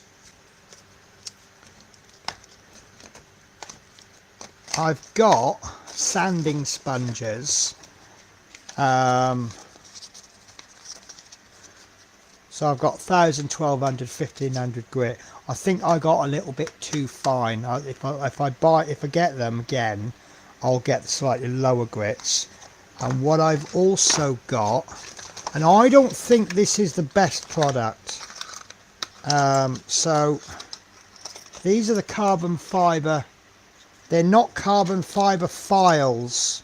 They're carbon fibre sticks. Now these. There's another one. There is another one. There it is. These I think are wasteful. So I will use them if I need them. And let me explain. But you can see where like you might just need something that big. So these work with these, which are sticky backed sandpaper. So you see I've got 4, 6 and 8, which are most common ones, and it fits that perfectly. Okay, so I could, for example, put a 400 on one side, 600 on the other, so I can just flip them over as I'm working down the grits. And these ones, these two combined is the same width as that. So obviously what I'll do, if I want that smaller one, then I'll stick to both and I'll just you just cut to shape. But the reason I say these are wasteful is because look how much I'm going to lose. I suppose I could do that, and then how big is that? Oh, that's, do you know what, that's not too bad. That'll do 2 sticks. So, but you are losing a bit, but unless I cut it down the middle, because obviously if I needed that bit I could just as easily use these bits, but if I used half I could just do that and I could get 4 uses out of it. I haven't got round to trying them properly yet, but I think they're ace. And they do some grits in between, but obviously I do want to get the I want to get the sponges in these sizes as well,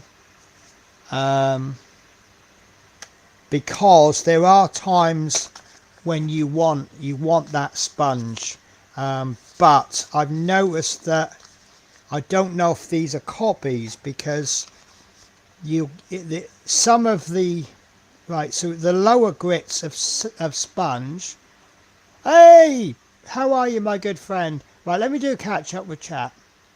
You forgot to remove the excess. I meant remove the inside supports. Yes. What is that sander like?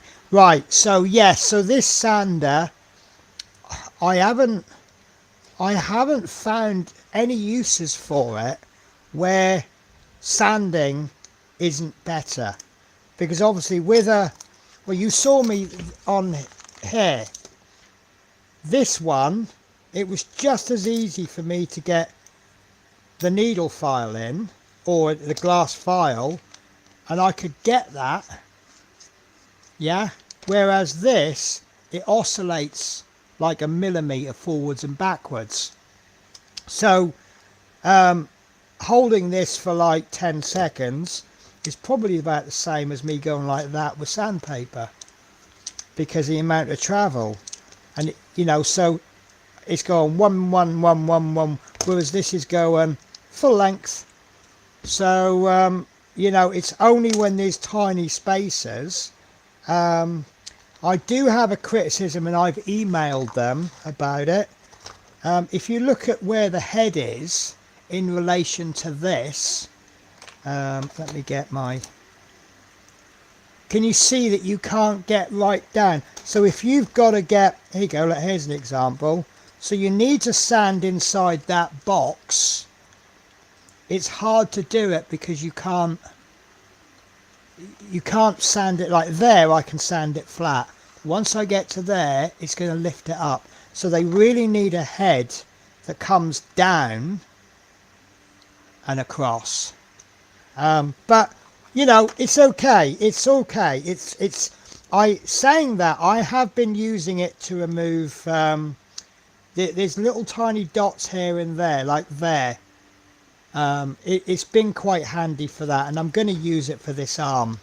But I don't think I've built that milliput up enough. I think I just need to pop a little bit of resin on it. So, but yeah, I don't know. I'm indifferent. I'm indifferent about it.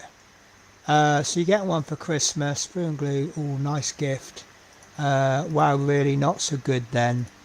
Steady do the carbon fibres, just for the tip. So, building with the boys. How are you? How's the wrestling going? If anybody hasn't watched Building with the Boys, apart from the fact he's a damn good builder, his son is a damn good entertaining wrestler. Yeah, Sprue and Glue says, wow, not on level. So yeah, that is my criticism of it, which is you can't get any deeper than that. That's about as deep as you can go. So if you need to sand inside something, which then brings us back to this. Now, this has a deeper reach, and something that I do quite a lot if I need to.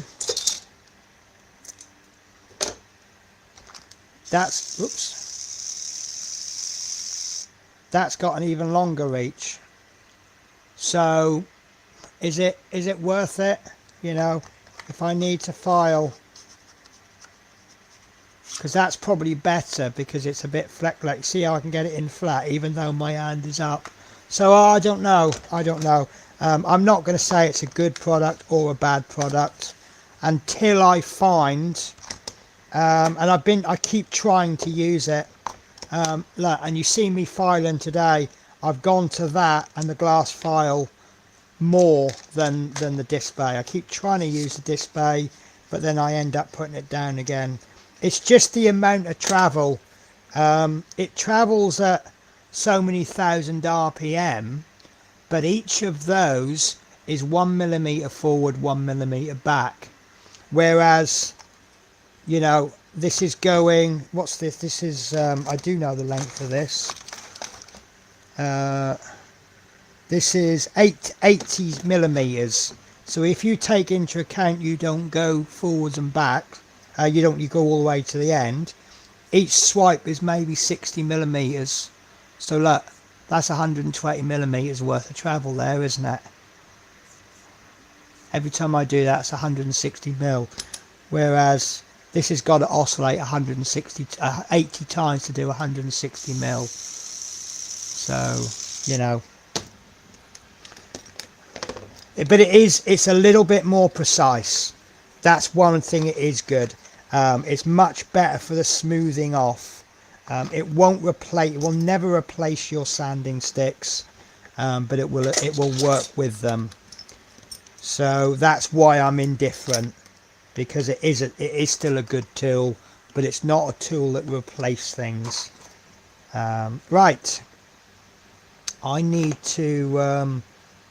Right, I'm going to put a little bit of putty on that. I kind of went. I don't know how long Milliput takes to dry. Yeah, I tell you what. Yeah, let's get rid of it, because I can put as much of this UV putty in as I want, can't I? Because there is a big hole in there. So what I'll do, I filled that just above the level, and what I'll do is I'll cure it and then I'll try and push it through. And if it pushes through, which I don't think it will, then obviously it's going to fill the hole in there. And if we end up having to fill that whole thing with putty, then so be it. Bear with me.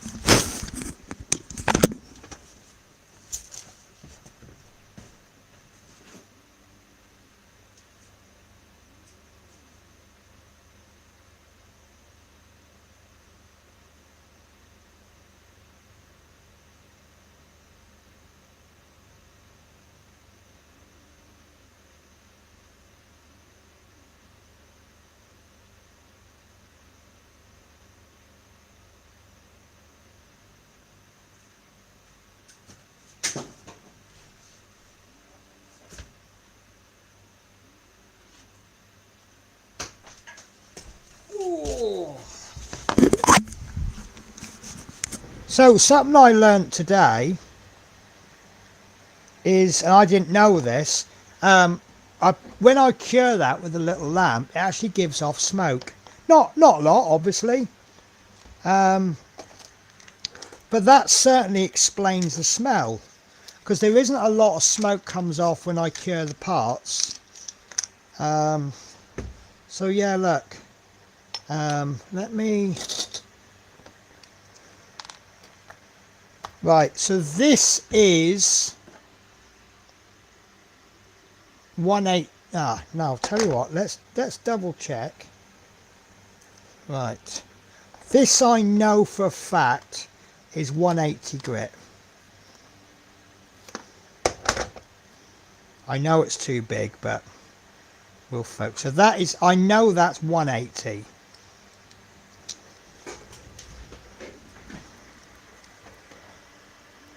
Hopefully I can get a focus. You can see the bit of resin, can't you? That's how high it is from the part. Okay. Put it on high speed.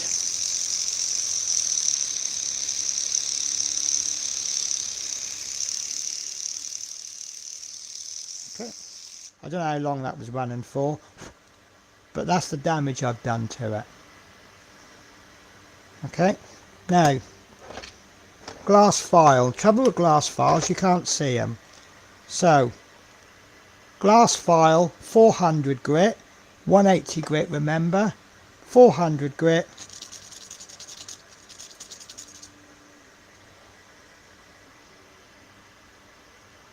most of it's gone, and that only seems to be filing in one direction. However, now I've reached the point where I don't want to go with a glass file, because I've got texture. So now the display would be pretty good, just to finish it off. And that, right now, that probably is the best tool for the job. It's doing quite a nice job of it, but it's taken a long time. But I can't use a flat file there because I'll lose all that muscle detail. So, say about it whatever you want. Like most things we have, you know, we'll go out and we'll find the best sanding sticks, but then you'll always run back to something else at some point.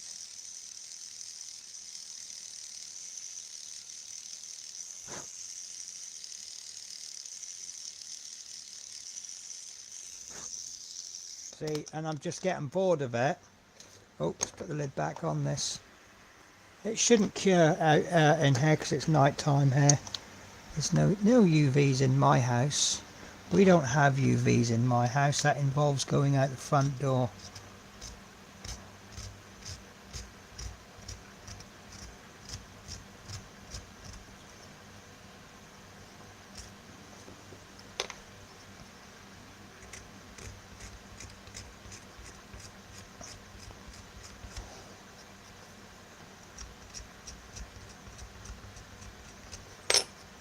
See, that's practically there now.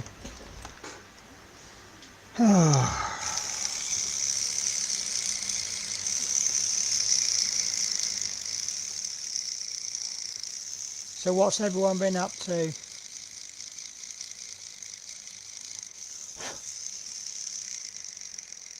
And I'm not talking to the Telford lot now, because I know what you've been up to. Having fun.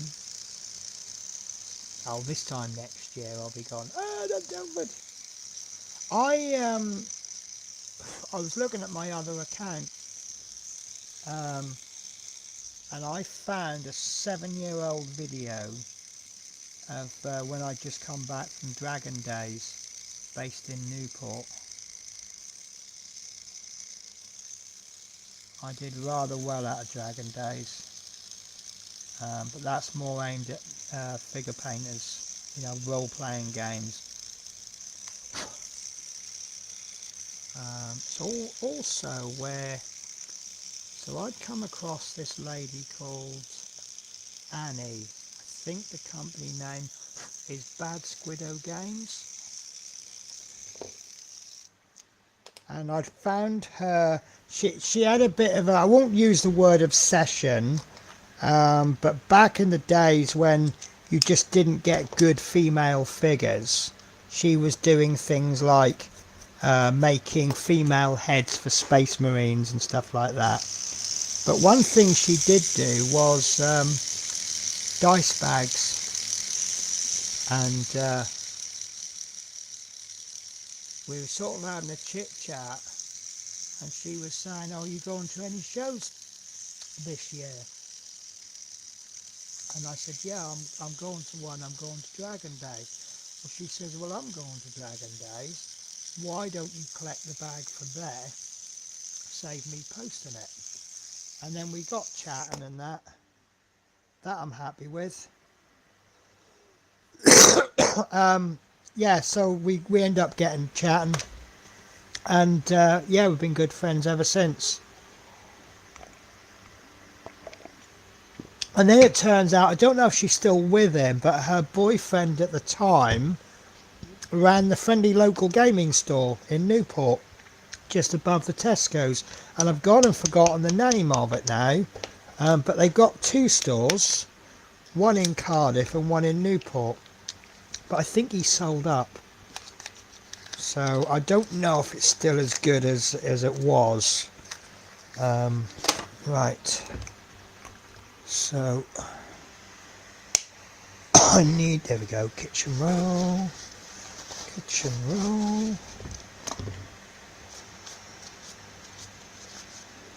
Don't look too bad, does that? Well, it actually looks really terrible. So, in case you didn't catch the video, I don't know if you're still there, Scott, but just in case you are, I don't know if you caught it, but I've gone and bought myself a 3D resin printer, which is pretty dangerous at the moment. But look at the awesome stuff I'm printing off. So if you see anything you want, give us a shout. I might be able to print it for you.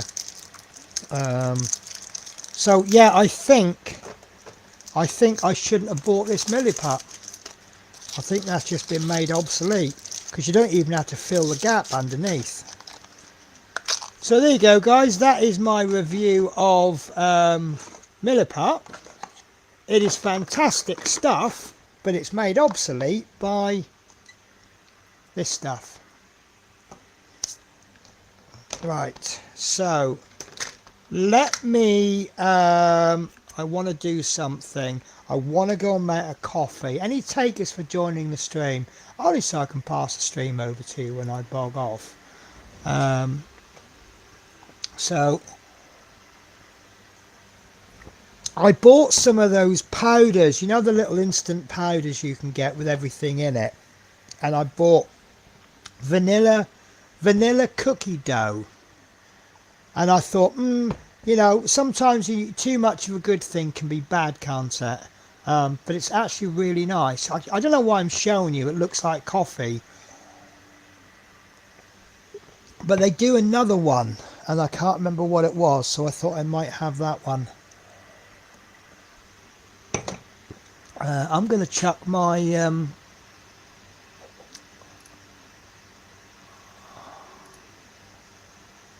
I'm going to chuck my surveillance on the screen. They call it surveillance. Where's that gone? Huh? Oh, sorry, the icon. I just remembered. Stuff that I use a lot, I put on the right hand side of the screen. I put the bookmarks, the shortcuts, and Chitu box had disappeared. It's because it installed and it updated it. Right, Chitu manager. Yeah, that's not loading. See, sometimes it loads, sometimes it doesn't. So my print is on 18%. I don't know. You know, when you get a print failure, you then kind of lose faith in the next one, because actually the settings are exactly the same for the next one as this one, as the last one. Oh, I need to get that on to cure, don't I?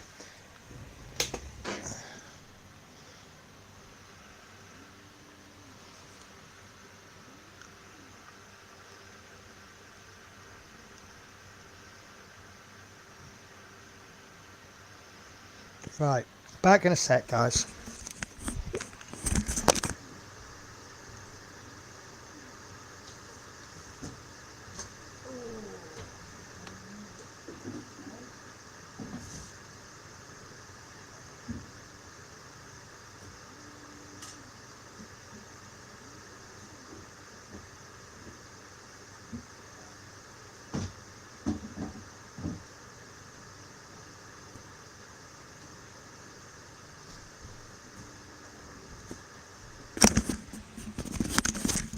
Yeah, I'm not going to bother trying to fixing that dragon body until the head is printed, because it's split right where the hole is for the head to go into. It's split just under there. So obviously, if the head will still fit in, then yeah, fine, I'll repair it and I'll just do a little bit of sculpting. But that's going to have to be maybe a couple of drops of resin. And then, yeah, you take care, Dominique. Go on to bed, have a nice evening. Look after yourself. And thanks for popping in. I'm only going to stream for about another 50 minutes. I'm trying to put a time limit on the streams, because last stream I think we did about 8 hours. And I think that's a bit too much for anyone, isn't it? So yeah, it might just be put a couple of drops of the resin in, and then set it. and then fill the rest with milliput. Maybe put a little ring around it, but it's not flat. Right, so let's at least. Oh, sorry, cat. Little Spirit has taken to sleeping under the desk by my feet, which I've got 2 heaters on in the house, and I've got they love cardboard boxes, and I've got sofa and cushions, and she sleeps on a cold wooden floor by my feet. I guess it's probably something to do with safety.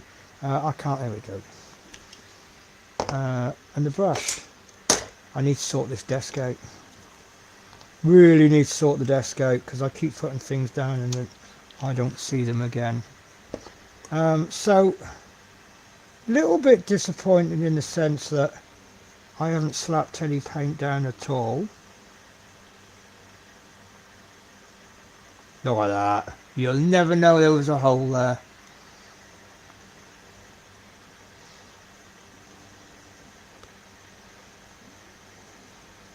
Still, I'm probably going to stream tomorrow, so we know what we're dealing with, and at least we can sort of crack in, because you've kind of got parts of obvious colour differences. So this is obviously going to be brass, isn't it? So, oh, what's that? That's me model cured. Let me just go and switch that on for another 2 minutes. Like I say, I give it a double cure. 3 minutes, then I turn it over and then give it another 2.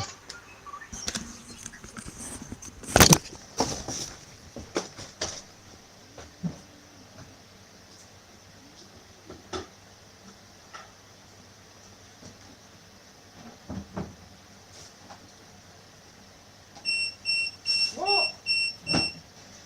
Because the lid wasn't on properly.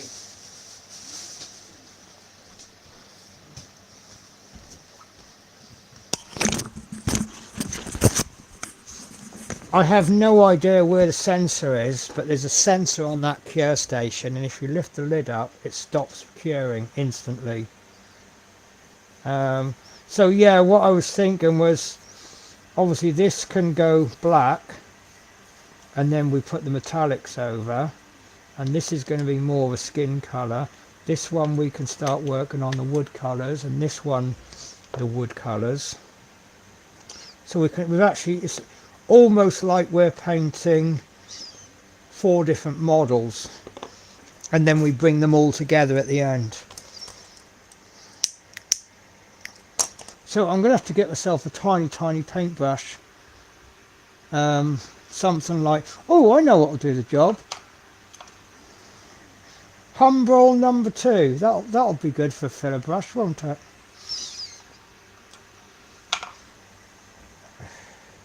See, who says Humbrol brushes are useless?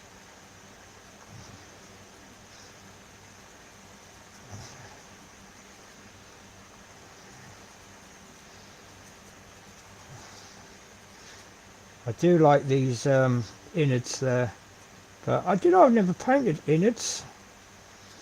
I'm thinking maybe to get a red ink or red wash and dilute it with say medium, to try and keep the consistency of paint, and then you know, give it a diluted wash, and then maybe hit the tops with a red ink that's been mixed with a wash with medium. So it's like, you know, medium is paint with no colour, isn't it? Right.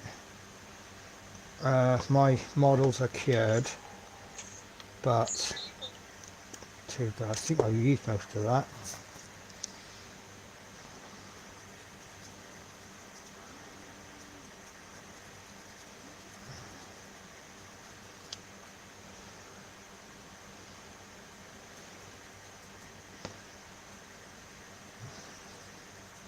So, at least this is primed ready for tomorrow now then, isn't it? Actually, I'll get a couple of coats down there anyway.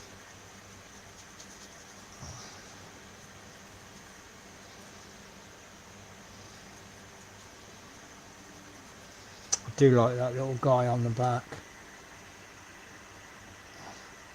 I don't know if it's his last victim, but it's like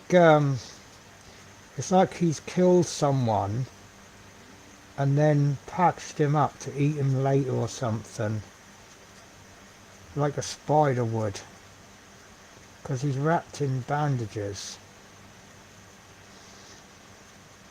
Unless he's mummified, and then he just found him and went, oh, that'll do for snack for later. I don't know. Unless, oh, I'll tell you what he's probably doing, because this guy who's this Bellhead, apparently he was some kind of cleric or something, and the bell fell on his head, but it didn't kill him outright. And then this mad scientist just sort of did evil, cruel experiments on him. And now we've got this, I haven't read the full campaign yet, but it's got something to do with some, I suppose it's some kind of toxic haze. Because all the bad guys in it, they're all kind of deformed creatures. So whether they've been affected by some kind of mist or something, or if they've been the result of the scientist's experiment, I don't know. I need to. Oh, I'll tell you what. That dragon body, if it is no good, it won't go to waste, because I can use it as a paint mule, but before it gets to that stage, I'll practice painting on it, because it seems that I need to do blends on it, color blending, because what I thought, I don't know what, see, I've just got the entire range of army painters and I'm not great with the names. I used Citadel for so long, and I don't know how to put this. You love the Bellhead. So what I was thinking of doing was, I've got a Discord which I've just really not bothered with. I couldn't really see the point, because everyone's got Discords, and what happens is people become a member of 20 Discord servers, the same 20 Discord servers that you're a member of, and then they post their work in every single Discord server, so you end up seeing it 20 times, and it's like any message I say, you know, it'll get through to people on the Discord server. But what I'm thinking is I'm going to be printing off a model a month minimum, and I'm going to be painting it either on live streams or on my channel. Well, I'm doing one epic one. Figures not best, they okay for printing on PLA printer. Yeah, no, you can get good results. I've just watched a video today on this guy that was printing, it was basically he wanted to piss off all the haters, and he did get a good result. But I'll take a resin printer for figures any day. So yeah, what I was thinking about doing was printing off the bust, the 32mm and the 75mm of one figure, and then I'll paint one on stream, or I might do another one on a stream, and then I'll do one on the video. And what I was thinking about doing was doing a prize draw on my Discord, and everyone who wants one, they can get I don't know, they can choose a number or something, and I'll do a random number generator, and they you know, first prize, whoever gets picked out first. Yeah, I should really be watching that myself, but see, I shouldn't really be printing now, but what I'm going to be doing is I'm going to be building another enclosure. I've got an enclosure for my spray booth, and I'm going to build another enclosure for the printer. Yeah, so, you know, pick 3 numbers. The first number that comes out wins the 75mm version of the figure. Second prize will win the bust, and the third number out wins the 32mm. Then give them a day, so that whichever one came out first, maybe they can change their mind, or I don't know. I'll work that out. But you know, because I have already checked. I'm not allowed to sell these minis, but I'm allowed to give them away, and I'm allowed to charge for my time. So I've got to, I don't really want to advertise it because I'm pushing close to the boundary of the rules. But if someone said, "Oh, I like that, can you do me a version?" I can say, yeah, chuck us a £5 for the cost of the resin, my time, and the postage. But I can't charge you for the actual miniature. So saying cover me postage is pushing it, really, isn't it? So, and then obviously once I get the whatever it is, one printer, I can get them done as well. Yeah, so yeah, I don't know. Right, let's get some base coats laid down, shall we? So at least then we've got something. So what I'm gonna do is I will do black on the bell and the weapon, and then I will do a light brown on this one, and I might do, I don't know what colour I want to do. So help us out, guys. Do you reckon that'd be too dark, this contrast? I wanna lay a red down, and then I want to lay the flesh tones over the top, and that's too thick. Right, I didn't do that. So I'm thinking about what colour to lay down, but I might actually put a dark brown down, or medium to dark brown. Let's tell you what, let's get the skin tones out, if I can find them, buried under all these cardboard boxes. Right, so help us out, guys. I have got 3 sets of skin tones.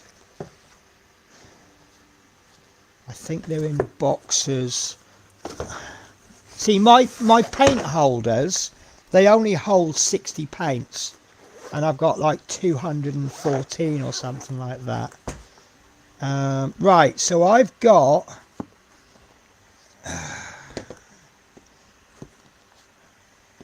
3 skin tones. So do you want me to explain these, guys? Because some people might not know about this system. Oh, maybe it's in set 2 then. So these are my paint holders, but I say they only hold 60. Ruddy browns. So where's my... I've got 3 sets of flesh tones. Oh,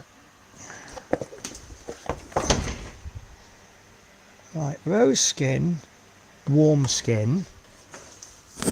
Right.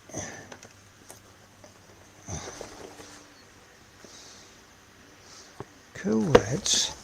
Sorry guys, I think I got myself in a muddle there. So those skin tones have come out of set 3, haven't they? Ah, they must be in set 4 then. See, I won't be organised for... Yeah, there we go. Right.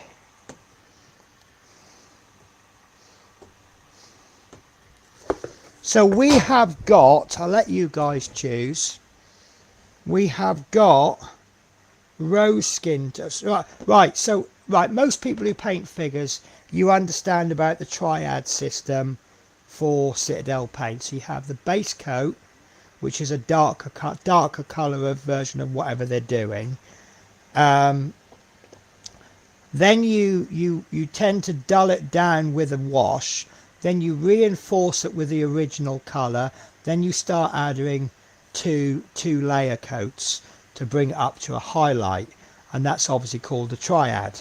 Now this army painters, they have what they call a flexible triad, and what you do is you have 6 colours.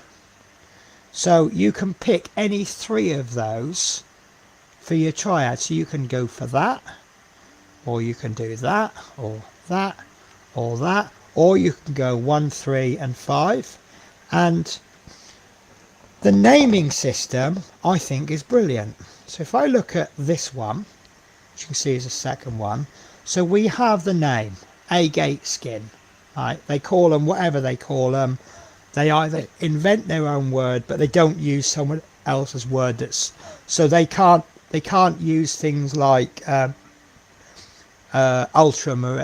space marine blue or something like that, because that's trademarked. So you have your name, which could mean anything, right? This is quite simple because you got the word skin, so you got a rough idea of what it is, but what's so then you've got a simpler way, and on the side it's called a strong yellowish pink. This one is a deep yellowish pink. Right, this one is a light yellowish pink going all the way up to here, and this one is a white yellowish pink. So that you know what white is, you know what yellow is, you know what ish means, and you know what pink is. So it kind of works from there. But even more useful, they have a set name. See, these are rose skin tones, and then they have a 6 bars. So this is the number 1 in the system, this is number 2, this is number 3, and then they've got, these are warm skin tones, which I quite like these. And then these ones are called deep skin tones, which is more sort of African black. But I'm thinking maybe this range. What do you think, guys? So I'm thinking that maybe give it a good base coat with this, then go over with a red to sort of like similar to a zenithal highlight. Maybe this one, do you think that will go? And then we'll start painting with these. And then what I'm finding is if you thin them down enough, you can actually hit it with a 4th highlight, but where the light will hit it. So should we give that a try for the last half an hour?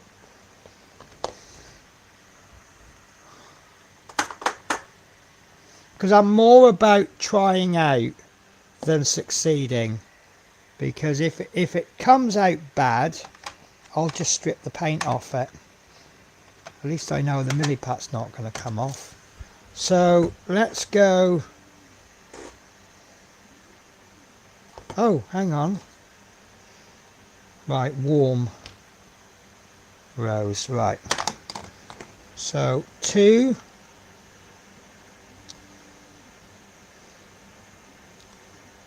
Right.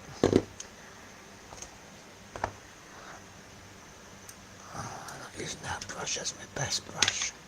It's a nice big fat base brush.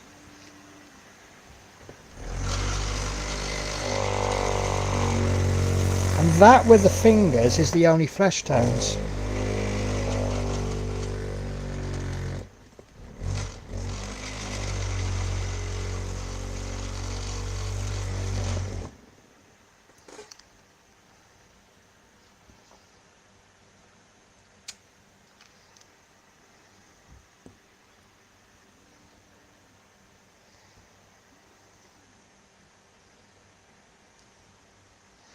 And these actually, they need thinning quite a bit, which is pretty good, because they're rather heavily pigmented, and I like them.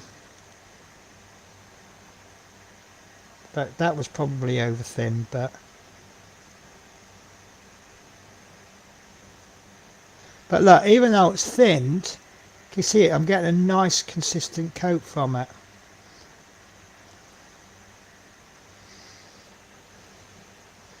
She says can't get any paint in the recesses.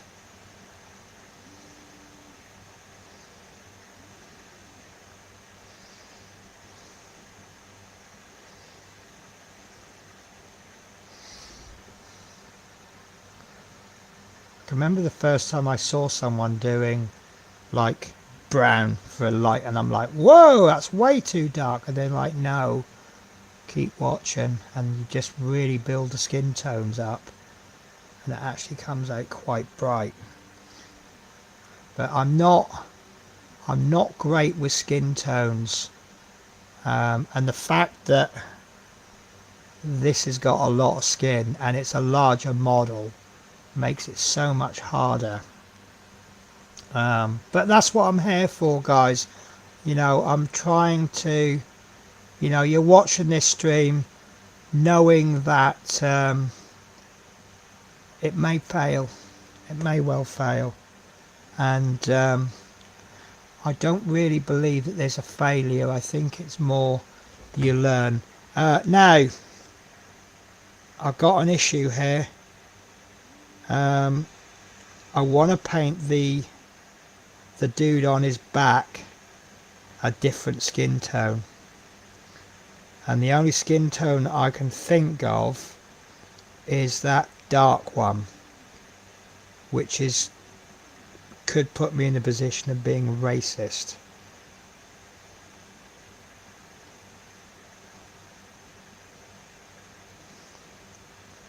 Because that is the world we live in, that we worry about shit like that.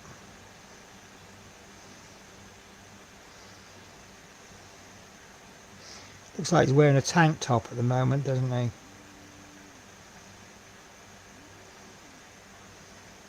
I'll base coat this in that colour, but I'm not going to hit the highlights with it. It's all innards.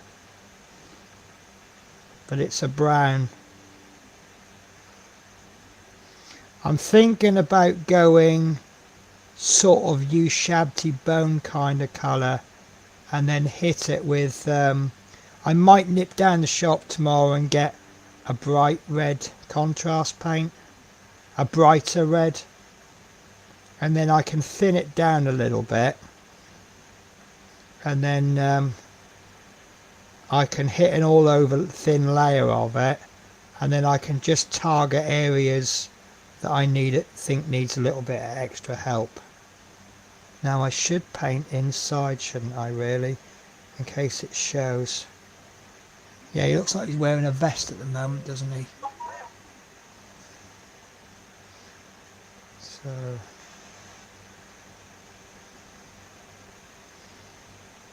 I think I might actually go for that. It's fairly even coverage. Normally I'd go a second coat, but I wanna put things over the top of it. So as long as it's consistent, which I think it is.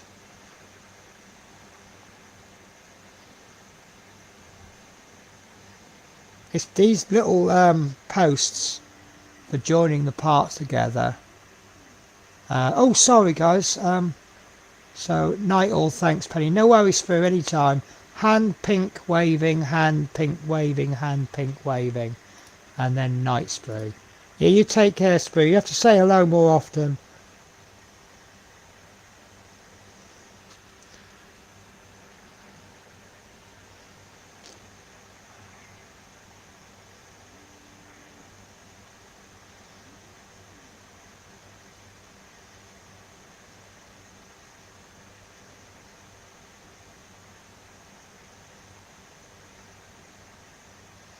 That's better. That's the consistency I should have had all along.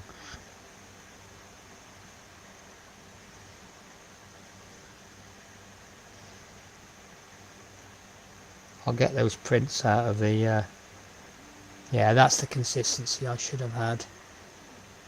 That's quite solid there. It seems to have kind of got a bit thicker.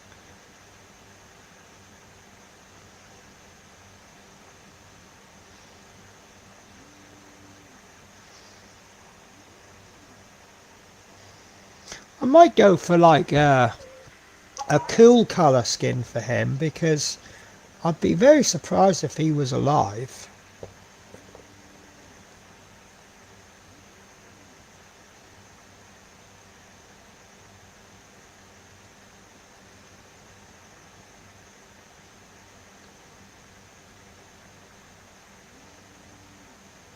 Oh, bugger.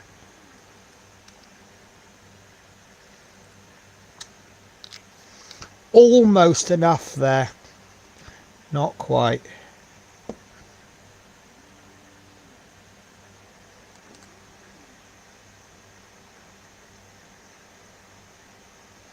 So I might have gone off camera a bit there.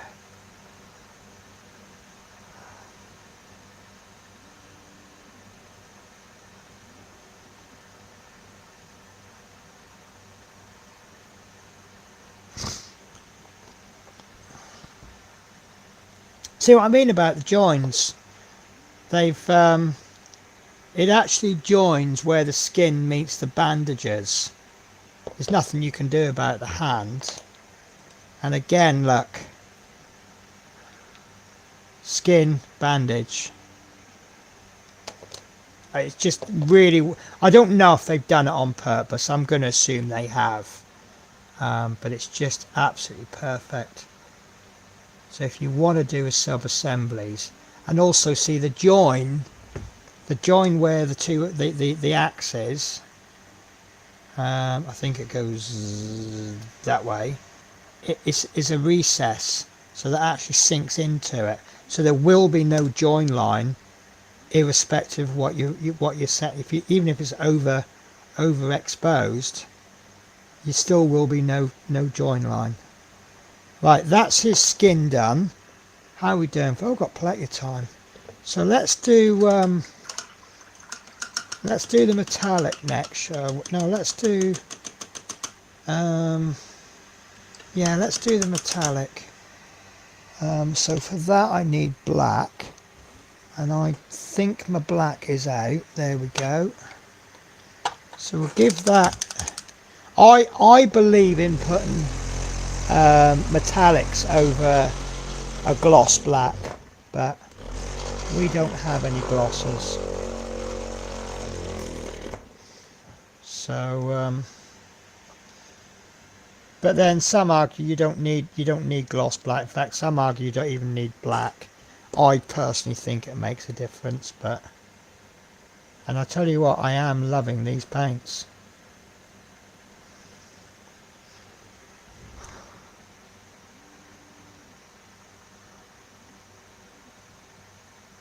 They just go down so well. I've seen some pros on YouTube, they're using words like creamy.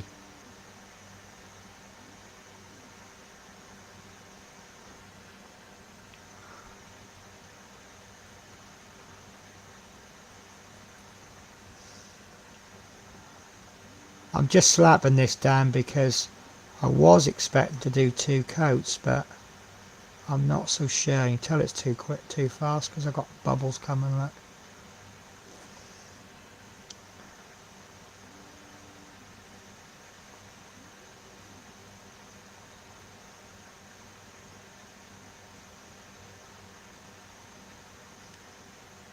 I love that big crack down the bell. There's actually 2 cracks, but of course the more black I put down, the less you're going to see it.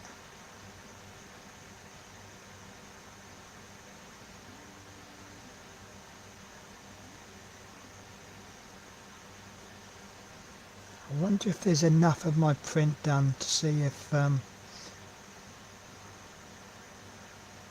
it's working.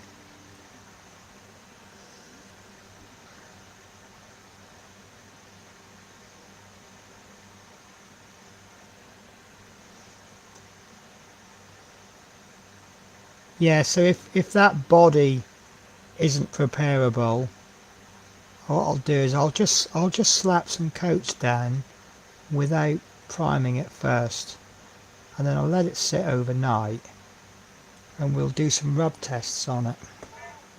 I know it's not going to be seen, but I'm going to do the inside of the bell as well. Not right in the middle, but just this little lip.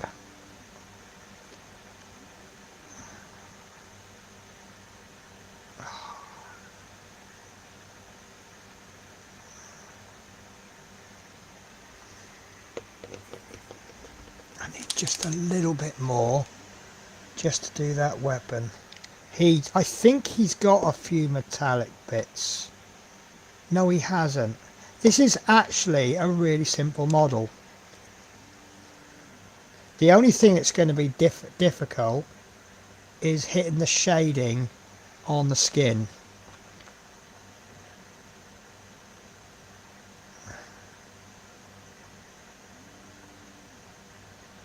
Because this is going to be quite simple, and if I don't catch the highlights properly on this weapon, what I'll do is I'll get some blood effects.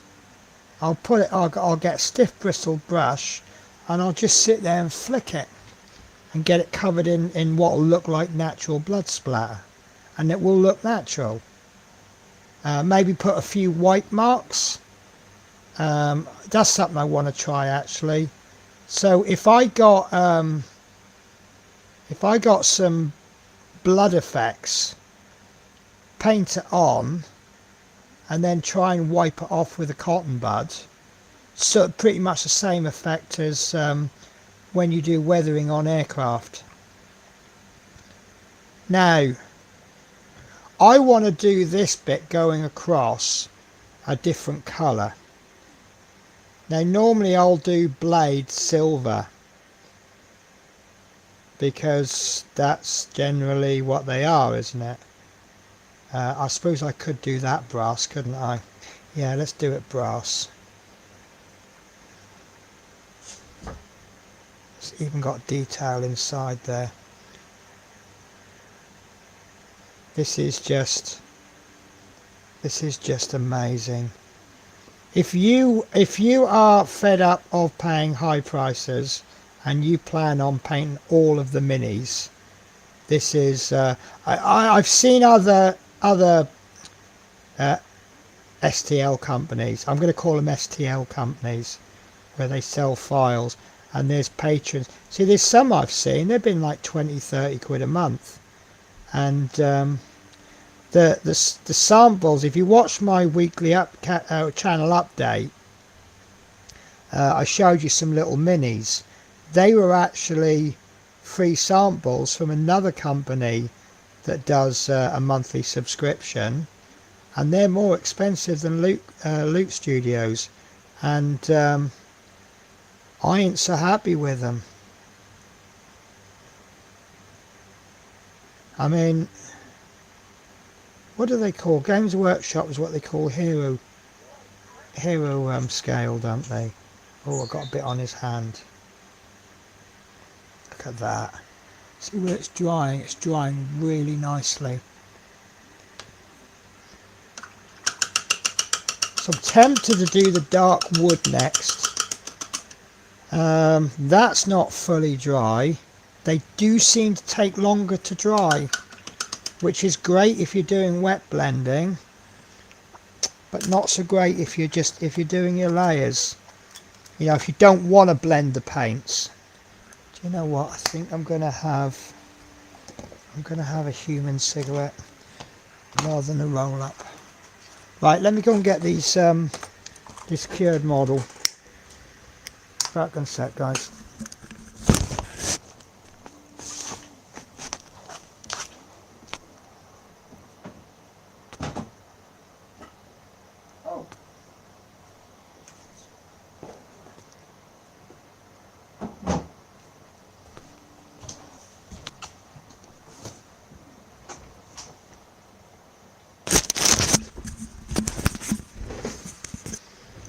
So, yeah, obviously we've got that failure there.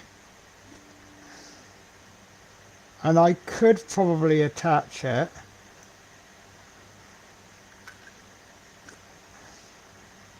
But they're going to have to come out. I've got just a few supports in there. And the reason I know they've got to come out is because I know that's where the wing's going to go. So you've got a wing going in there.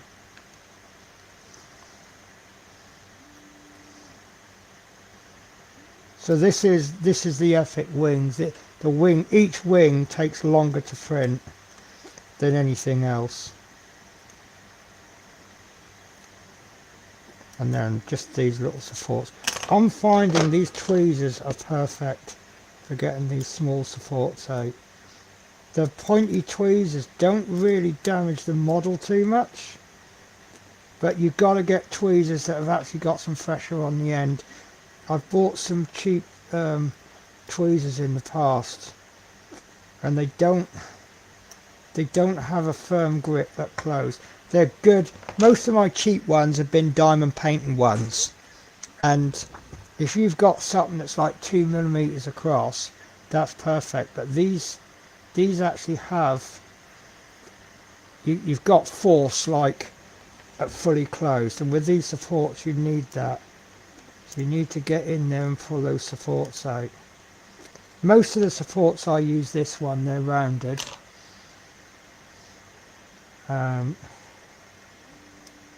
Look, see how you just get that point in, and you can get these in everywhere. And then if you got any bobbles, sometimes you can flick it with your fingernail. So this is the base. So he's going to go in like that. So if you look at the bases, if you see the 30, these are both 32mm. So this is the 32mm Bellhead. Whoops. But if you just look at the base sizes, he doesn't look epic, does he? Just based on the belt. I mean, the base is very good. But put the body on. Oh, that's nice. There's a nice indent there. That's nice and positive. So obviously that's going to go on there. So his head's going to go on there. So I think it's going to come out to about there. Then his tail's going to come back there. But I think the wings are going to be out here. And I think even at 32, that is going to look absolutely amazing. I wish I could show you this. It's not loading for some reason. I'll show you in Lightree.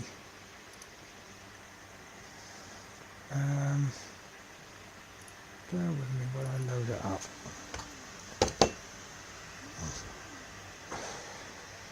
Yeah, so obviously now I printed these off. I mean, it's not small where it is, but now you see the size of the body and the size of the base. So, you know, if I put the body on the build plate,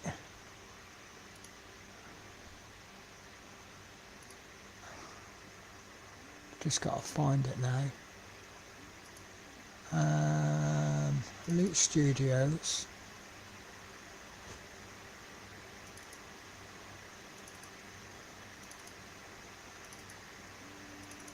Right. So, let me get my keyboard.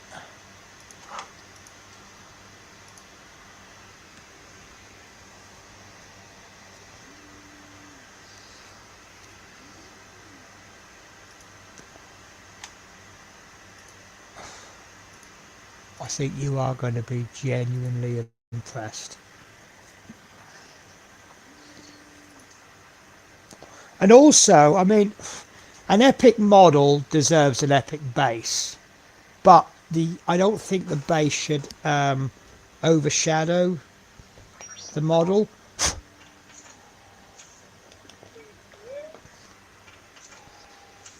Alright, that's still loading. Let me split this 50-50 ish.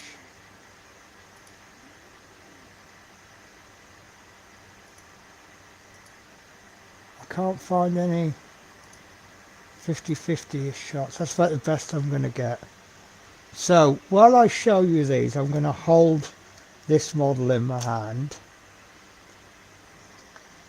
but I'm going to hold it like that. Right. Oh, I lost my cursor. Maybe I should have.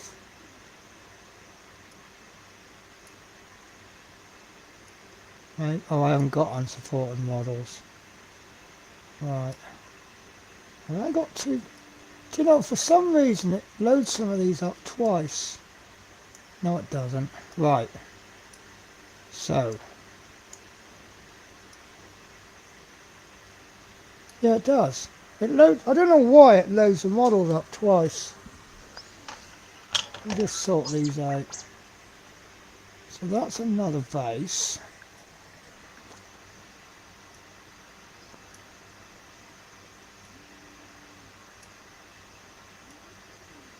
But it hasn't loaded two wings up. Right, okay, so there's the base, which I'll leave there for reference, and that is the base. There's the body, so you can see roughly, if I hold it like that, it's about actual size then, isn't it?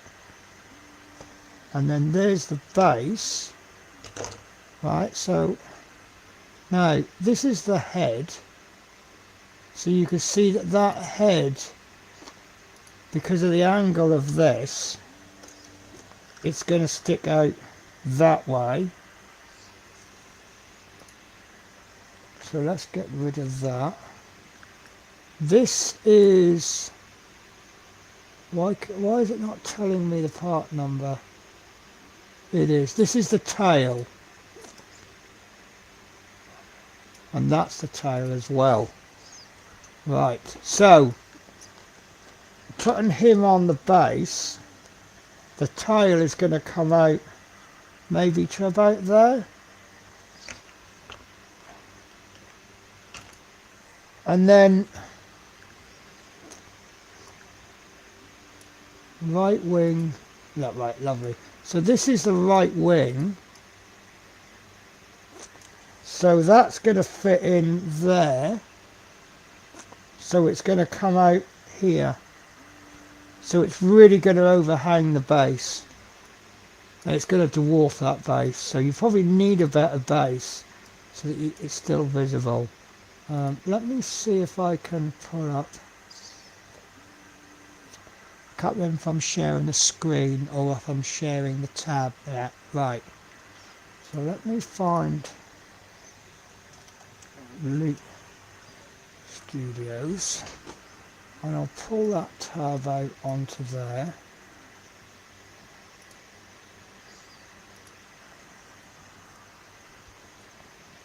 Go to my loops.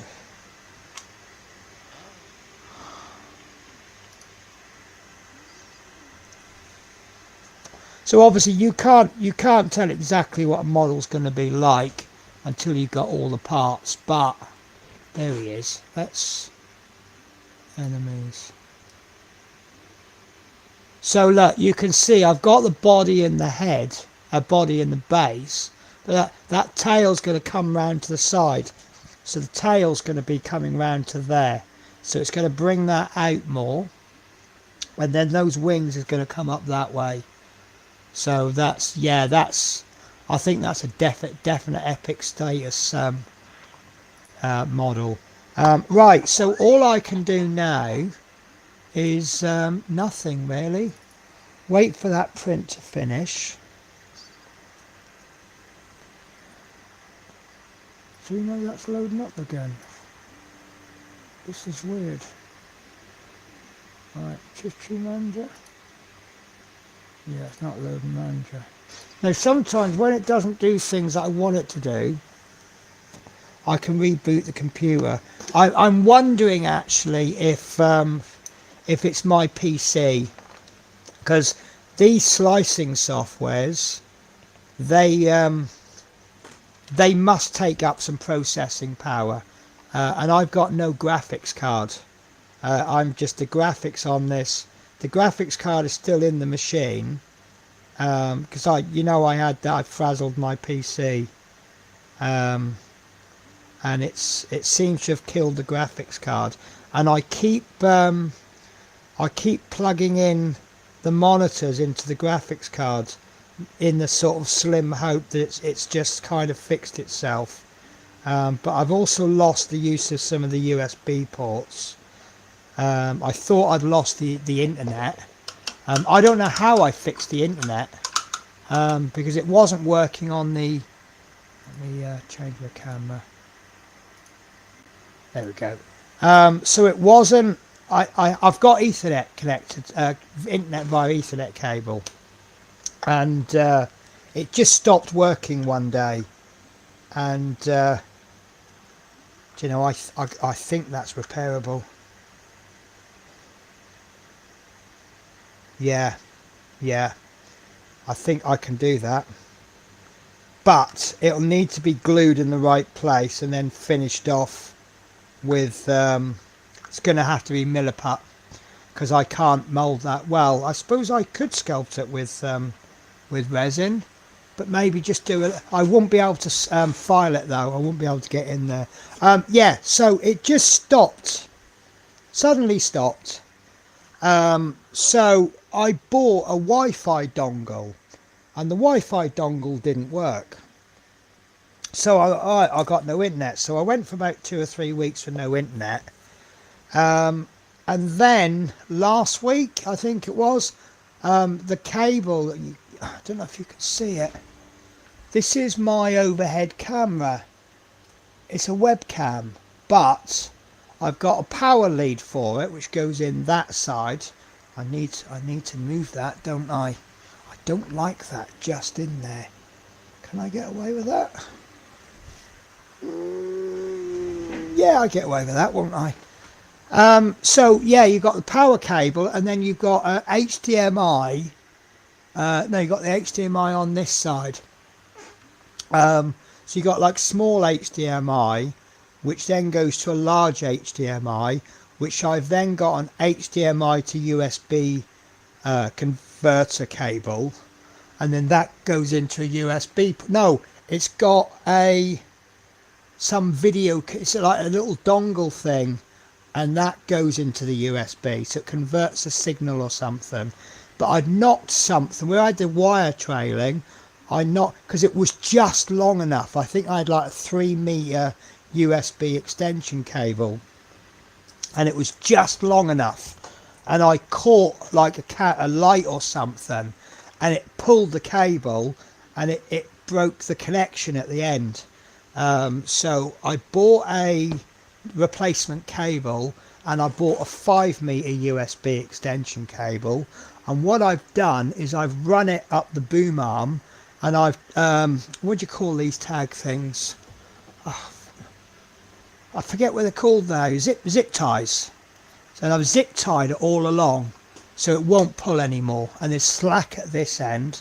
But in order to do that, my computer used to be under the desk, so I pulled my computer out and I put it on the desktop now, and of course that meant having to unplug all the plugs. So I've unplugged things, and then I'm plugging things back in priority order. So obviously the monitor, keyboard, and that goes in. I've also got a USB extension cable which wasn't working, so my mouse and keyboard had to be plugged in over that side. I checked the cables. It's plugged into a USB extension cable. It had fallen out. It just caught.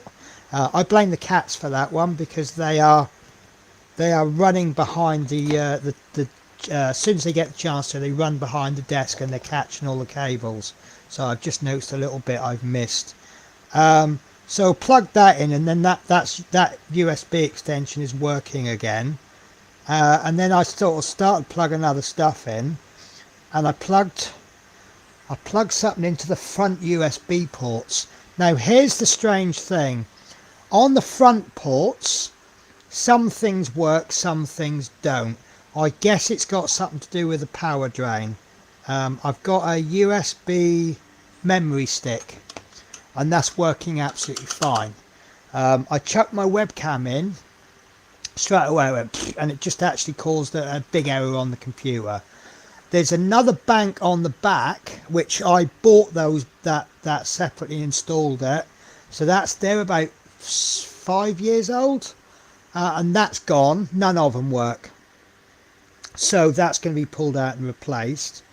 But I plugged the Ethernet cable. I plugged the the Wi-Fi into the back, and that works. So I got Wi-Fi.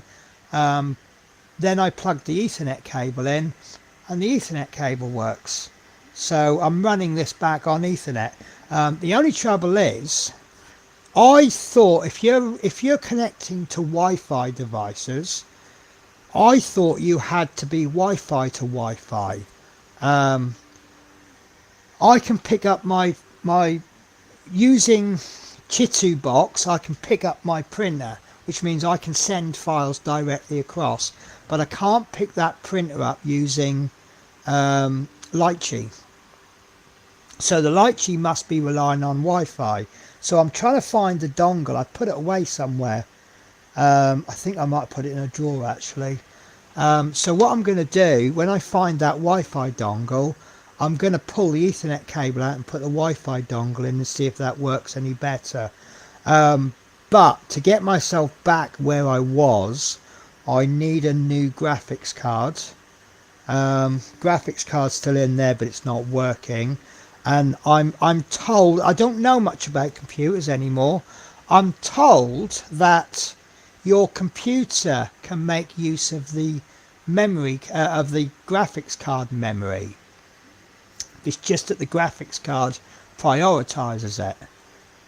So if I had like, I don't know what I've got memory. I think I've got 64 gigabyte, megabyte. How much? What's memory now? Is it megabytes? But I think I've got 64 of them, and I think I had 32 in my graphics cards. So I've got over 100, haven't I? 60, 90, 96. Obviously I've lost 32 of that, so there's going to be less processing power. So I've got 2 monitors and the whole computer running off the motherboard, which may or may not be sick. So I think when I'm running slicing software and I'm running a webcam, surveillance and that, I think it's a heavy load for the computer. Once I get my graphics card sorted out, I think it'll just run fine. At the moment, I'm having to reboot my computer 2 or 3 times a day. It can basically only handle a few file slicing, but Lychee can handle it all day long. So, but yeah, now my worry now is just that just about every print I've done on Chitu box has been successful, apart from when I was pushing the settings right back. I think every print I've done with Lychee has failed. I even downloaded it. You can download user profiles, and then what you do is you select your printer and you select the resin by brand, and then it then has all these profiles that match, and it tells you the success rate. And I downloaded a profile with 98% success rate for that resin in that printer, and every single one has failed. So yeah, right guys, so I am considering a stream tomorrow. I will decide. Do you know my tag keeps sticking out and it's annoying me? So I am going to do a stream tomorrow night, but I will decide maybe 6ish. What is it, Monday night tomorrow? There's a lot goes on a Monday night, isn't there? So I'll probably decide about 6 o'clock. I'll see what I've got to do. I'm spending about an hour or 2 a day packing, I'm just chipping away at it really. I've got to go out and get some. I've got a box up. Did you not know? I did not know how many models I've got. I've got a wardrobe, top of the wardrobe full. I've got them all piled on a dressing table, and I've got some in a cupboard in the living room. And I've got 2 or 3 here. I just didn't realise I could. Oh, I reckon I got 3 figures for. I keep seeing these kits, and I'm like, yeah, I could do that. And I've got some big kits. You know me, I go big or I go home. So I've got these big kits as well. And of course they come in big boxes, don't they? But you'll notice that you won't see that the Robocop's missing because the Robocop was over there. That's packed up in a box. E.T. is packed up in a box. There was something under there that's now... Oh, the bits and bobs for the... I've got some parts that I haven't built for the Infinity Gauntlet, and I've got the fingers and a plate, but the main one is there, and I'm going to take that with me. Tomorrow I'm going to start, basically if it fits in a box, it's going in a box tomorrow. So the fire truck will go in a box, the R2-D2, and that'll leave. I'm trying to sort the Spitfire out. I've got the base there, and I'm wondering whether to dismantle the base and put that in a box. And I need to find the magazines because I've got about 20 issues, maybe 20 issues to build. Because I've only got it up to the Spitfire build, but that needs to be finished anyway. Hello, Spirit. Is it a fuss time now? Is it? Right. So, guys, I will probably see you tomorrow night. I'm gonna stream tomorrow. We've had discussions with people all day long. I've had various groups of friends, and we've all gone, oh, we can't stream on this day because he streams. You can't stream this day. I mean, it's kind of scale. Kenneth, how are you? Kenneth always comes in just as I'm finishing a stream off. Even in the Howdy Penny, I bought the Eagle Moss Ghostbusters stages 1 to 30, and it comes with a Proton. Well done.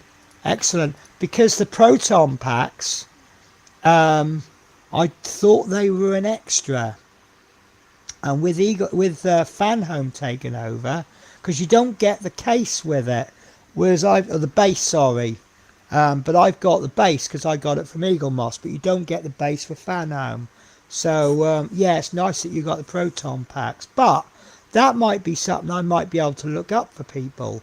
I can't, like I say, I can't sell parts, but I can charge for the service. And it's the same as like if you gave me a file, I only paid 250. Is that a good price? Yeah, that's not a bad price, is it? Because what are the full price? I think they were about £10 an issue, weren't they? So if you're getting them, I think the US price is $9.99. It might be a little bit more. So if you've got them for less than £10 an issue, you've got at least 300 quid's worth of issues there, and it's out of production. Well, I think it's out of production. So obviously once something is out of production, the price starts to go up. So it's like the Lancaster, because we're only up to issue 40 or something. If someone gives the build up, you can get it really cheap. I got the first 32 issues of the Lancaster built up to stage 21, but all the parts up to 32, I got that for almost half price. But once it goes out of production, you could probably stick issues on eBay for 20-30 quid each. And what can people do about it? It's like when I got the Flying Scotsman, you believe they're close to 200? Well, I think 250 is still a bargain. Less than magazine price is a bargain, isn't it? But yeah, when I got the Flying Scotsman, I fucked up the first few issues, so I had to go on to eBay and find the individual issues, and I think I paid nearly 20 quid for issue 1, which had an original cover price of 99 pence, and I had no choice. There was no other issue 1s, and without issue 1 you can't complete the build. So once it's out of production, that's it. It's eBay or no one. So unless you find some old man round the corner who just has the whole stack in his attic, and he's decided to get rid of it because his grandson hasn't got the money for college, you know. Right, guys, so I'm going to call it a day. Thank you to everyone for watching. You're scrabbling at my foot now. What? Oh no! Sometimes she uses my foot as a scratching post, and it hurts. It hurts me. It does. You're going to say sorry? Sorry? Oh no, she's going to do her flirt flop on the floor. I wish you could see this. I think it's obviously a place of safety. I still have to pay 140. Yeah, this is it. And if you can't find it cheaper elsewhere and you need it, then that's what you're going to have to pay, isn't it? You know, there is no choice. Right, so yes, I was going to say, you know, people who go, oh, I can't stream this day because of this, that and the other. Unfortunately, because I work on a rota, I don't get the same day off every week. So it's, for me, it's stream or don't miss out that week. So I'm going to set my stream up. I'm liking 9 o'clock actually. Are you guys alright with 9 o'clock? 9 till 12ish, and then if I go over a bit, then so be it. So yeah, so I'll keep you updated on the dragon, but obviously the main focus is Bellhead, and I'll just do a little bit better planning on the I think that might be a bit dark, I don't know. I think by the time we stick a red wash over it and then we start to build up the skin colours using thin paints and build it up over almost, well, it'll be like a quite an opaque glaze, which is interesting. If you're interested in glazing, I always thought that a glaze is a really over thin your paint, and what you do is, I might have to demonstrate. Let me get a piece of, right, so sometimes you have to watch a YouTube video where they state the bleeding obvious, right? So you need, I think you need kitchen paper. Right, so let's turn this brown into a glaze. So, and I'll show you what I used to think a glaze was. So this is stupidly thin, still too, yeah. Right, this'll do it. So you get paint on your brush, you wick the end off because there's quite a lot of paint at the end, and it'll flood. And then you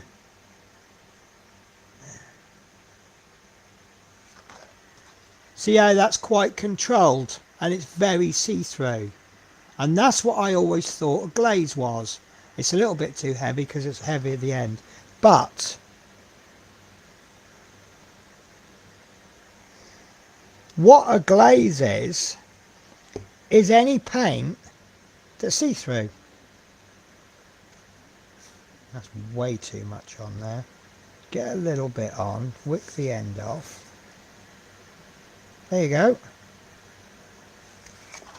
So that is a glaze because it's see-through. Yeah, let's make that a little bit heavier.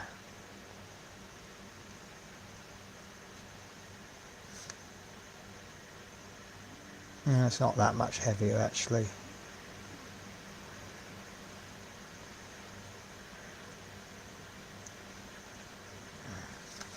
So there, that is still a glaze. That's a really heavy glaze because you can see it's still see-through.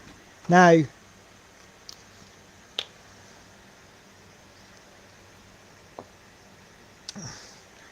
and it's like, now I'm explaining it, you probably go, well, that's bleeding obvious.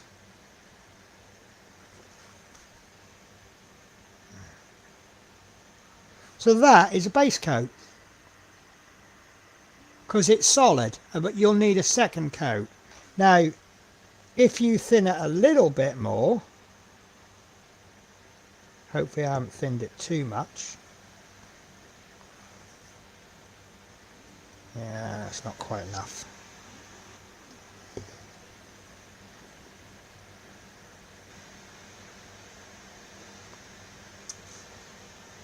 Lovely.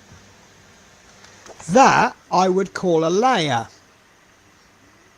because you can see it's a little bit heavier than that one, right? You can see the colour underneath. So what you're aiming to do, let's lob a paint in there, right?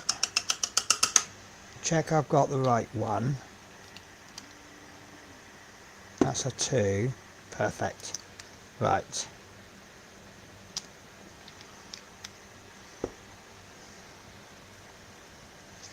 Just thin it so it's working.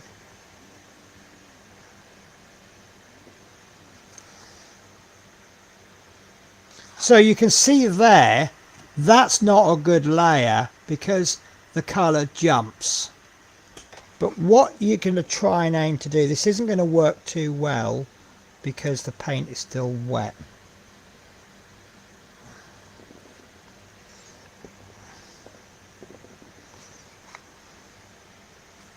Still a bit.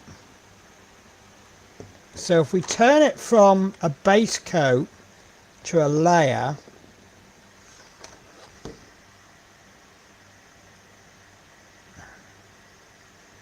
can you see it's still a bit blocky, but you see it's more of it's not so much of a jump because the colour's coming through underneath.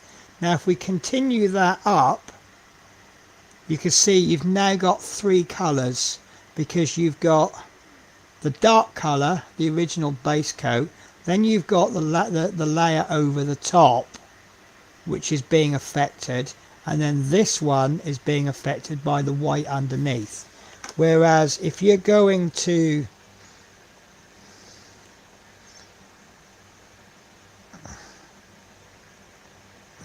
this is probably too much, but